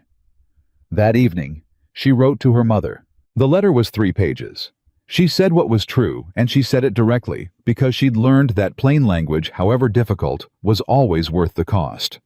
She said she'd received the letter, and she'd read every word. She said the timing was terrible, and the saying of it was real, and both of those things were true at once, and she was learning to hold both. She said she was well. She said the ranch was well. She said she was, for the first time in her life, exactly where she was supposed to be. At the bottom of the 3rd page, she wrote, You always said I was too much, too direct, too practical, too plain. You were right about all of it. What you were wrong about was the two. Come and see for yourself sometime. There's room. She sealed the letter and left it for the morning post. Then she went to the kitchen where William was waiting with coffee already poured, and she sat down across from him. And the lamp between them was steady and warm, and outside, the Montana evening was settling over the ranch they'd made together, and everything, all of it, every piece of it, was exactly as it should be. Her mother came in October, 1 year almost to the day after Clara had stepped off a train at Carter Ranch with 1 bag and the specific calm of someone who has run out of things to lose. 1 year since William had walked across the yard and said, Mrs. Whitmore, I hope you are ready for hard work, and she had said yes without flinching and meant it in every direction. She didn't tell William her mother was coming until 2 days before. Not because she was hiding it, she didn't hide things from him. Hadn't since February. Hadn't really since the first morning with the grain ledgers. But because she needed to be certain her mother was actually going to arrive before she made it real by saying it out loud. She'd learned in 34 years of knowing her mother that intentions and arrivals were different events. The letter of confirmation came on a Wednesday. Clara set it on the table in front of William at breakfast. He read it. He set it down. How do you feel about it? He said. Complicated, she said. And ready. Both at once, he said. Always both at once, she said. He nodded. He picked up his coffee. I'll make sure the guest room is prepared. She'll say it's fine whatever it is, Clara said. It's going to be fine whatever it is anyway, he said. But she'll know we prepared it, and that matters. She looked at him across the table. That was the thing about William Carter that still surprised her, not the grand gestures which weren't in his nature, but the small precision of his consideration. The way he understood what a thing meant without being told. Yes, she said. It does. Margaret Whitmore arrived on a Friday afternoon in a hired wagon from the Red Willow station, sitting upright with the posture of a woman who has never permitted herself to look tired even when she was, which had been her whole life. She was 56 years old. She had Clara's height and Clara's directness, and almost nothing else of Clara about her, which had always been the central fact of their relationship. Clara met her in the yard. They looked at each other across 6 feet of Montana ground and 1 year of letters and 30 years of complicated history. Her mother's eyes moved over the yard, over the house, over the hands who were visible working at the far barn, over the scale of the operation that surrounded them, and then came back to Clara. "You look different," her mother said. "Good, different, or bad different?" Clara said, and heard herself echo the question she'd asked William a year ago at this same moment in this same yard, and felt the rightness of the circle that made. Her mother was quiet for a moment. "Settled," she said. "You look settled. I don't think I ever saw that on you before." It was the most honest thing her mother had said to her in 30 years. It arrived without decoration and without apology, and Clara felt it land somewhere deep and necessary. "Come inside," Clara said. "William wants to meet you." Cowboy. The meeting between William Carter and Margaret Whitmore happened at the kitchen table, where all important things happened at Carter Ranch, and it was one of the stranger hours of Clara's life. Strange because they liked each other immediately. Not warmly, both of them were people who didn't do warmth on first meeting, but directly. They recognized something in each other that Clara couldn't quite name until later. When she thought about it carefully, they were both people who had loved Clara without knowing how to show it in a way she could receive, and that shared failure had produced in both of them a kind of watchful guilt that looked on the surface like reserve. They talked about the ranch. Margaret asked specific questions about the cattle operation, about the northern pastures, about the supply contracts. She had run her own household accounts for 30 years and understood the language of operational management better than most men Clara had dealt with. William answered her directly and without condescension, which Clara watched her mother register with visible appreciation. At one point, Margaret said, "Clara tells me she reorganized your accounts inside the first month." "Inside the first week, really," William said. "Reorganized and found a significant theft she caught faster than anyone who'd been here 2 years." Her mother looked at Clara. Clara said nothing. "She could always do that," her mother said. "See what was underneath." She paused. "I didn't always understand what to do with it." "I did," William said simply. Eventually the whole ranch did. The kitchen was very quiet for a moment. Her mother looked at William Carter with the particular look of a woman revising a calculation she'd been running for a long time. "Good," she said, and that was all. But the way she said it made Clara feel for the first time in her memory that her mother and she were standing on the same side of something. Margaret stayed 4 days. On the second day, she asked Clara to walk with her. They went out to the east fence line, which was solid and maintained, which Clara knew her mother would notice because her mother noticed everything about how things were kept. They walked without talking for a while, which was an old pattern between them. They'd always done better in motion than at rest. Her mother spoke first. "Those women in Red Willow," she said, "Mabel Hutchins and her kind. I know about them," Clara said. "I was there." "They came to me," her mother said. "When you first applied to the advertisement, they thought it was funny and they wanted to share it with someone." She paused. "I didn't think it was funny." "What did you think?" "I thought you were brave," her mother said.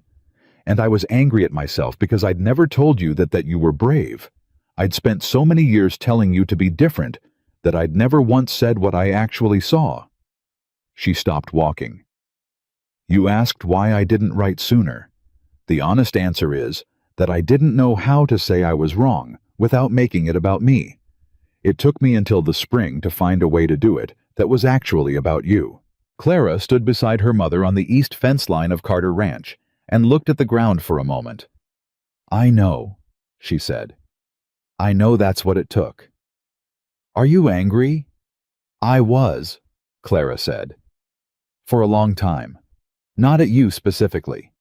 At the whole shape of it, the way everyone saw me, and decided I wasn't worth the consideration." She looked up.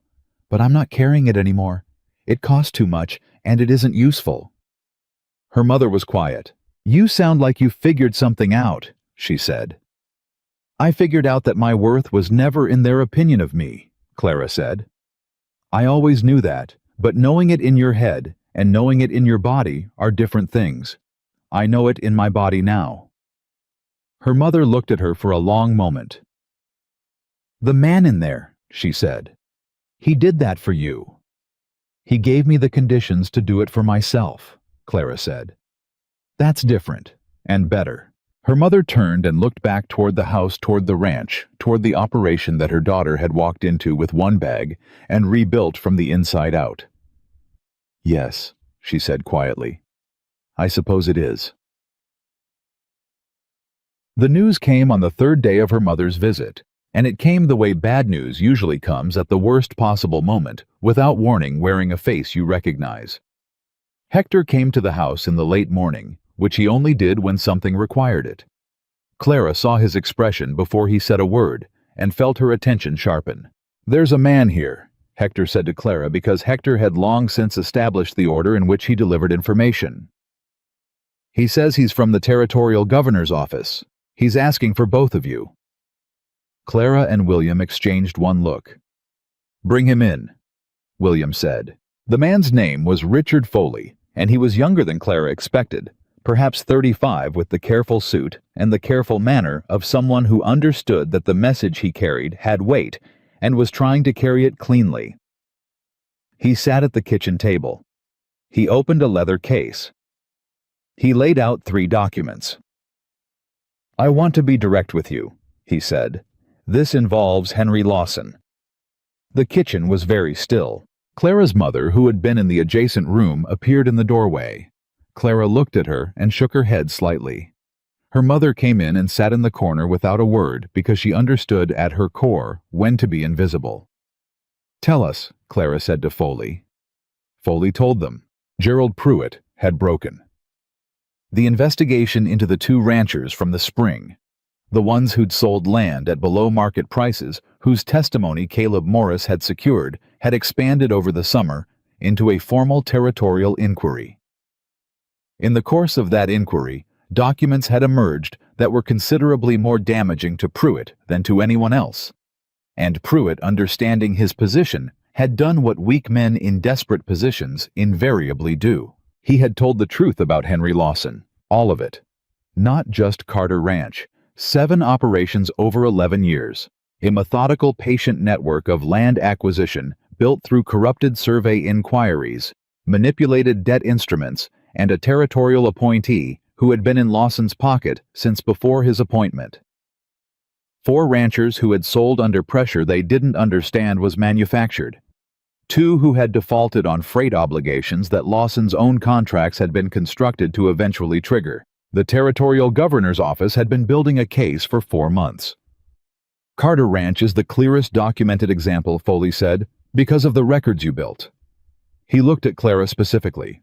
The record you built, the chain of documentation from the original contracts through the renegotiation, through the survey documents, through the April meeting, it's the most complete picture we have of how the scheme worked. It will be central to the formal prosecution. Clara looked at the documents on the table. William looked at her. She was very still for a moment, not from shock, but from the particular quality of a person arriving at something they've been moving toward for a long time, without knowing exactly where it would end. What do you need from us? She said. Testimony, Foley said. Formal sworn. In Helena before the territorial court, both of you. When? December, he said. We want to be thorough. We want the case to be complete. It will be complete, Clara said. Everything we have is already documented. Foley looked at her with a kind of professional respect. She recognized the look of someone who works in rooms where the quality of evidence determines outcomes and has learned to appreciate it when the evidence is genuinely good. I know, he said. That's why we're here. After Foley left, the kitchen was quiet for a long time. Her mother spoke first. Henry Lawson, she said. This is the man who tried to take the ranch. Yes, Clara said. And you stopped him. We stopped him, Clara said, and looked at William. William was looking at the documents Foley had left copies for their records clean and official. He had the expression he wore when he was thinking about the full weight of something rather than just its surface. 7 operations, he said. 11 years. Yes. And we were the only ones who had documentation clean enough to prosecute. Yes. He looked up at her. Because you started building the record in February. Because I started building the record in February, she said. Before we knew exactly what we were building it against. He shook his head slowly. Not in disbelief, in something more like the particular amazement of a man who has spent a year watching equality in action and is still occasionally staggered by its results. You built a wall, he said, echoing what she'd told him 9 months ago in this same kitchen.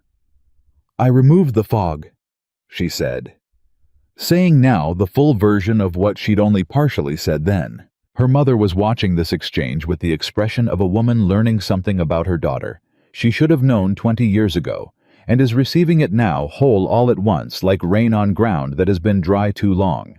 She didn't say anything, but later, when William had gone to speak with Hector, and it was just the two of them in the kitchen, her mother reached across the table and put her hand over Clara's.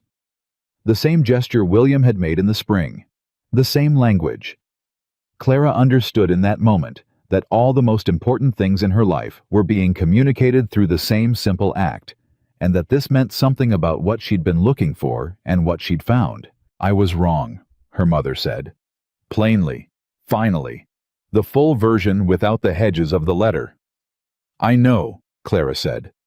Not just about this, her mother said. About all of it. About telling you to be smaller. About thinking that was protection. Her hand tightened slightly. I was trying to protect you from a world that I knew would be unkind to a woman like you, and instead I just added to it. Clara turned her hand over and held her mother's. You did, she said, and you know it now and you said it, and that matters. She looked at her mother steadily. We're not starting over. We're starting from here. Her mother's eyes filled. She didn't let it become more than that. She was not a woman who wept freely, and Clara didn't expect her to be. But it was there, and Clara saw it and let it be seen. From here, her mother said. Yes, from here. December came with a specific intention of a Montana winter that has been gathering itself since September. The testimony in Helena was set for the second week of the month. Clara spent November preparing it with the same methodology she brought to everything organized complete, nothing left to inference that could be made explicit. She and William went together, which they'd discussed, and decided without debate, because there was nothing that belonged to one of them, now that didn't belong to both. Caleb Morris met them in Helena on a Sunday evening. They sat in his office, which smelled of wood smoke and old paper, and went through the testimony structure one final time. You understand, Morris said to Clara, that Lawson's defense will try to discredit the documentation. They'll argue it was assembled after the fact to support a predetermined conclusion. The dates on the documents will speak to that, she said. They will. I want you to be prepared for the argument anyway. He looked at her over his glasses. They'll also come at you personally. Your arrival at the ranch, your role, your authority. They'll try to establish that you weren't a legitimate party to the business arrangements. I'm his wife, she said, and I'm on the ranch deed. Morris stopped. He looked at William. William said, I added her to the deed in April. He said it the way he said most important things, simply without announcement, as though it were obvious. After the Lawson matter resolved, it was her ranch by then. It seemed wrong not to say so on paper. Morris was quiet for a moment. You didn't mention this, he said to Clara. I thought you knew, she said. It changes the legal standing considerably, he said. As a co-owner of the property that was targeted, your standing to bring this testimony is it's not just strong, Clara, it's unassailable. She looked at William. He was looking at her with the expression that had replaced everything else on his face over the past year. The open, direct expression of a man who has dismantled every wall he built after grief and discovered on the other side that what he'd been protecting was less valuable than what he'd been keeping out. You put me on the deed in April, she said. The ranch was already yours in every way that mattered, he said. The paper just said so. Morris made a note. He was smiling slightly, which was unusual for him. The territorial hearing convened on a Tuesday morning. The room was full. Not with spectators with the specific weight of people whose professional lives orbited the territorial government and who understood that what was being presented was significant. Caleb Morris had understood it. Richard Foley had understood it. But in the room, looking at the faces, Clara felt it differently, felt the size of what had been built quietly over 11 years, and the size of what was being dismantled now in public on the record. Henry Lawson was present. He sat at the defense table in a coat she recognized, the good coat he'd worn to Carter Ranch, the coat of a man who understood presentation. He looked older than when she'd seen him in April. Something had been happening to him over the months of investigation that was visible in a specific and appropriate way in his face. He didn't look at her when she entered the room. She noticed that. She filed it. When she took the stand, she arranged her documents on the ledge in front of her in the order she'd organized them. She'd done this so many times in her imagination over the past month that the physical reality of it was almost quiet. The territorial prosecutor walked her through it. She answered every question directly. She explained every document, what it was when it was created, what it showed.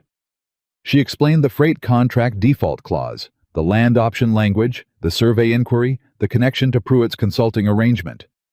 She explained the record she'd built and how she'd built it and why, and she said it all in the plain, organized language of someone who has thought about the clearest possible way to say a true thing and then said it exactly that way. When the defense attorney stood for cross-examination, she recognized what he was going to do before he began. Morris had been right. He came at her authority, her standing, her arrival. "Mrs. Carter," he said with the particular emphasis that suggested he found the title questionable. "You arrived at Carter Ranch in October of 1884, correct?" "Yes." "And your previous professional experience was managing a farm for an elderly man in Red Willow?" "Correct." "No formal legal training, no formal financial training?" "No formal training of either kind," she said. "I taught myself." "You taught yourself," he repeated. "And on the basis of this self-taught knowledge, you reviewed legal contracts, constructed a theory of fraud, and initiated a series of actions that led to this proceeding." "I reviewed the contracts," she said. "The theory of fraud is the territorial government's characterization. What I found and documented was a pattern of contractual language that created legal exposure for Carter Ranch, and once I connected it to the survey inquiry and Commissioner Pruitt's background, a pattern of operational method. I brought that to a lawyer. The lawyer reached conclusions about what it constituted." She looked at the attorney steadily. "I'm not here to characterize it. I'm here to show what the documents say." The attorney paused. "You're very composed," he said.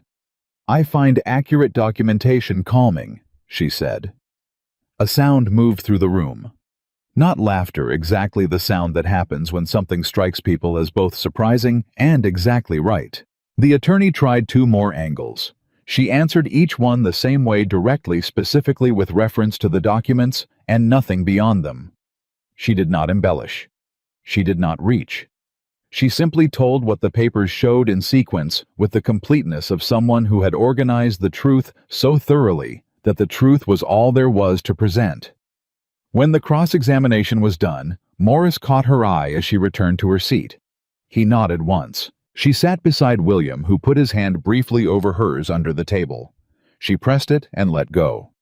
This was the place for the work, not the feeling. There would be time for the feeling later. Tad. The verdict came the following day. Lawson was found liable on 4 of the 5 counts. Pruitt's testimony, combined with the Carter Ranch documentation and the testimony of 2 other affected ranchers, constructed a picture that the court found unambiguous. The land acquisitions from the 2 ranchers, who'd sold under pressure, were ordered reviewed. The territorial government began formal proceedings to strip Pruitt of his appointment. Henry Lawson walked out of the territorial courthouse in Helena on a Wednesday afternoon, a diminished man. Not ruined men like Lawson have enough resources to absorb almost anything short of prison, and the territorial court's reach stopped short of that. But the network was dismantled. The approach was exposed.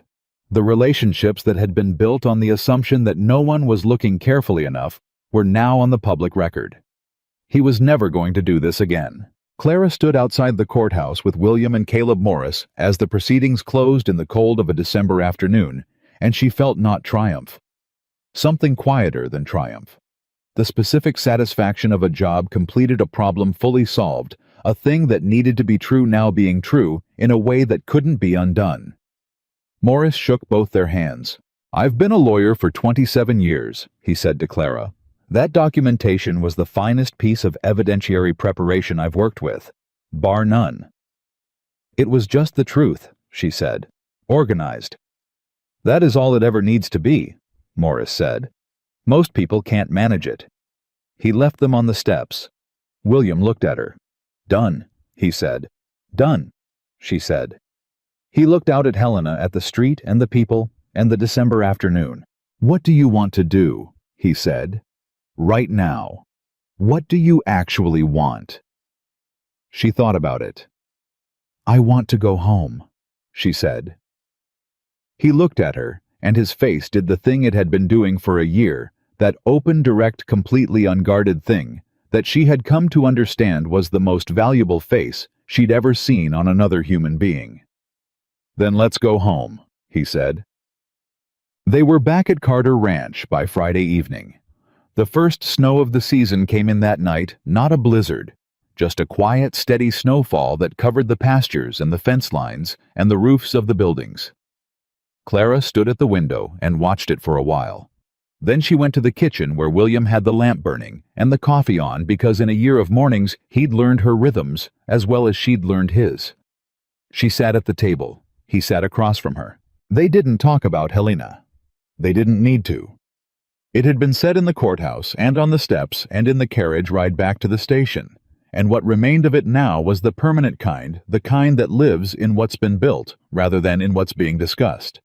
He said, "Grady asked me this afternoon whether you'd be available tomorrow to look at the South Herd allocation numbers." She looked at him. Grady asked, he said, specifically, by name. She was quiet for a moment. Then she said, "Tell him yes." William smiled. It was the full version of the smile, the one that had taken most of a year to appear regularly on a face that had been careful with itself for a long time. "I already did," he said. In the years that followed, people in the territory told the story of Carter Ranch, the way people tell stories that have earned their retelling. They told it in pieces because no single telling could hold all of it. They told the part about the advertisement and the letter Clara had mailed at a post office where everyone laughed. They told the part about Jesse Crane and the grain ledgers and the first morning and the way Cord had nodded at her from the door of the ranch office when it was over. They told the part about Lawson's contracts, which had been patient and technical and completely outmaneuvered by a woman who had never taken a law class in her life. They told the part about the survey documents and the certified duplicates and the Helena courtroom where Clara Carter had sat on the stand and answered every challenge with the same plain completeness, and said that she found accurate documentation calming. That line traveled. It became the kind of thing people quoted when they wanted to describe a particular kind of calm, the calm of someone who has nothing to hide and knows it. Agnes Pell built the consulting practice Clara had helped her stabilize into one of the more successful dry goods operations in the territory. She sent Clara a letter in the spring of 1886 that said simply, "The fog is gone. Thought you should know." Clara wrote back, "It tends to stay gone once you learn where to look." Grady became one of the most reliable hands Carter Ranch had ever employed. He brought Clara operational observations twice a week, which she received and responded to with the same directness she'd used in the equipment shed. And over time, what had been a grudging functional relationship became something resembling genuine respect, the kind that grows slowly between people who are both serious about the same work. Hector, who had been at Carter Ranch for 18 years when Clara arrived and was at Carter Ranch for 25 by the time the territory became a state, said in an interview many years later that the difference between the ranch before Clara and the ranch after was simple. Before, he said, We were good at cattle. After we were good at everything." He paused. "She taught us to look at the whole picture. Once you do that, you can't stop seeing it." William said something similar in his own way to a younger rancher he met at a territorial land conference in 1887, a young man who was clearly struggling with the business side of his operation and looking for help he didn't quite know how to ask for. "Find someone who sees what you don't," William told him. "And when you find them, don't limit them. Don't put them in the room you think they belong in. Put them where the work is and let them work." The young rancher asked, "How do you know who that person is?" William thought about it. "They'll show you in the first week," he said. "The real ones always do." Clara's mother came back to Carter Ranch the following spring, and the spring after that. The visits were never long. Margaret Whitmore was not a woman who could be transplanted easily, and she had her own life in Red Willow that she'd built over 30 years and didn't intend to abandon. But she came, and each visit was easier than the one before, which is how repair works when both people are serious about it. On the third visit in the spring of 1887, her mother sat with her at the kitchen table, while William was out in the fields, and said, "Are you happy?" Clara looked at her coffee cup. She thought about the question honestly, which was the only way she'd ever thought about anything. "Yes," she said. "Not the way I thought happiness would look. I thought it would feel like relief, like finally putting something down." She looked at her mother. "It feels like the opposite, like carrying something that doesn't get heavier. Like the more of it there is, the easier it is to hold." Her mother was quiet for a moment. "That's love," she said, "when you carry it right." Clara looked at her. "I know," she said. "It took me a while to recognize it because I'd never seen it working properly before." Her mother didn't look away from that. She held it. "I know," she said back. It was the fullest version of the apology.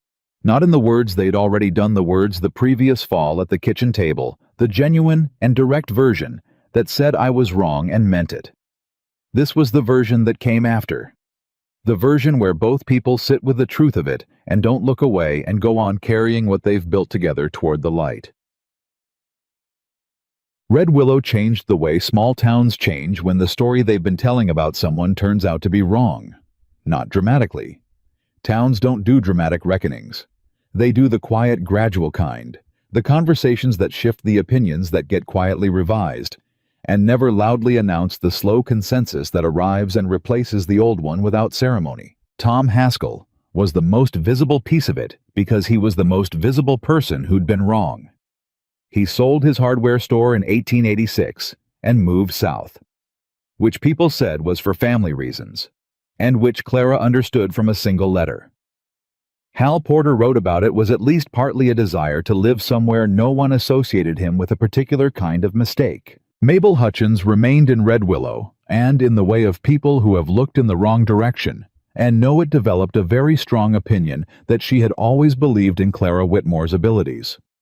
This opinion was held with such conviction that it eventually became in Mabel's own private telling essentially true. Jake Mercer, the feed store boy who had shouted from his horse about the advertisement, was still in Red Willow in 1889 when Montana became a state, and was present at the ceremony, and stood in the crowd next to someone who mentioned the Carter Ranch testimony in Helena as an example of what the territory had been built by, and said nothing, which was the right thing to say. Postmaster Greeley died in 1887. At his memorial, which was well attended because he had been in Red Willow for 40 years, someone mentioned that he had been present when Clara Whitmore mailed the letter to William Carter. Someone else said that the letter was the most important one he'd ever processed. Greeley would not have known how to feel about that. But it was true, and truth has a way of settling into the record, even when the people involved aren't there to argue with it. Hal Porter died in the spring of 1888. Clara received the letter from his nephew, who handled his affairs on a Thursday in April. She sat with the letter for a long time at the kitchen table. Then she told William. He came and sat beside her.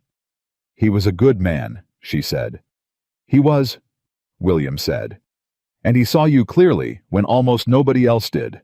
He gave me 3 years of work when I had nothing, she said. He treated me with dignity when it cost him the opinion of people who mattered to him. That's not a small thing. No, William said. It isn't. She went to the memorial in Red Willow, which was the first time she'd been back in over a year. She went alone because it was her grief and her attendance, and because she was the kind of person who knew which things to do alone and which to share. She stood at the service with the people of Red Willow, who watched her in the way people watch someone they've misjudged when the misjudgment is no longer deniable. She didn't perform anything for them. She was there for Hal Porter, who had opened a door when every other door was closed, who had paid her fairly and asked nothing but the work, who had said come back if it ain't right and meant it, and probably known even then that she wouldn't need to. At the end of the service, she stood at his grave for a moment alone.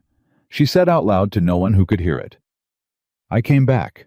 Not the way you meant, but I came back, and I'm telling you it was right. You would have been glad.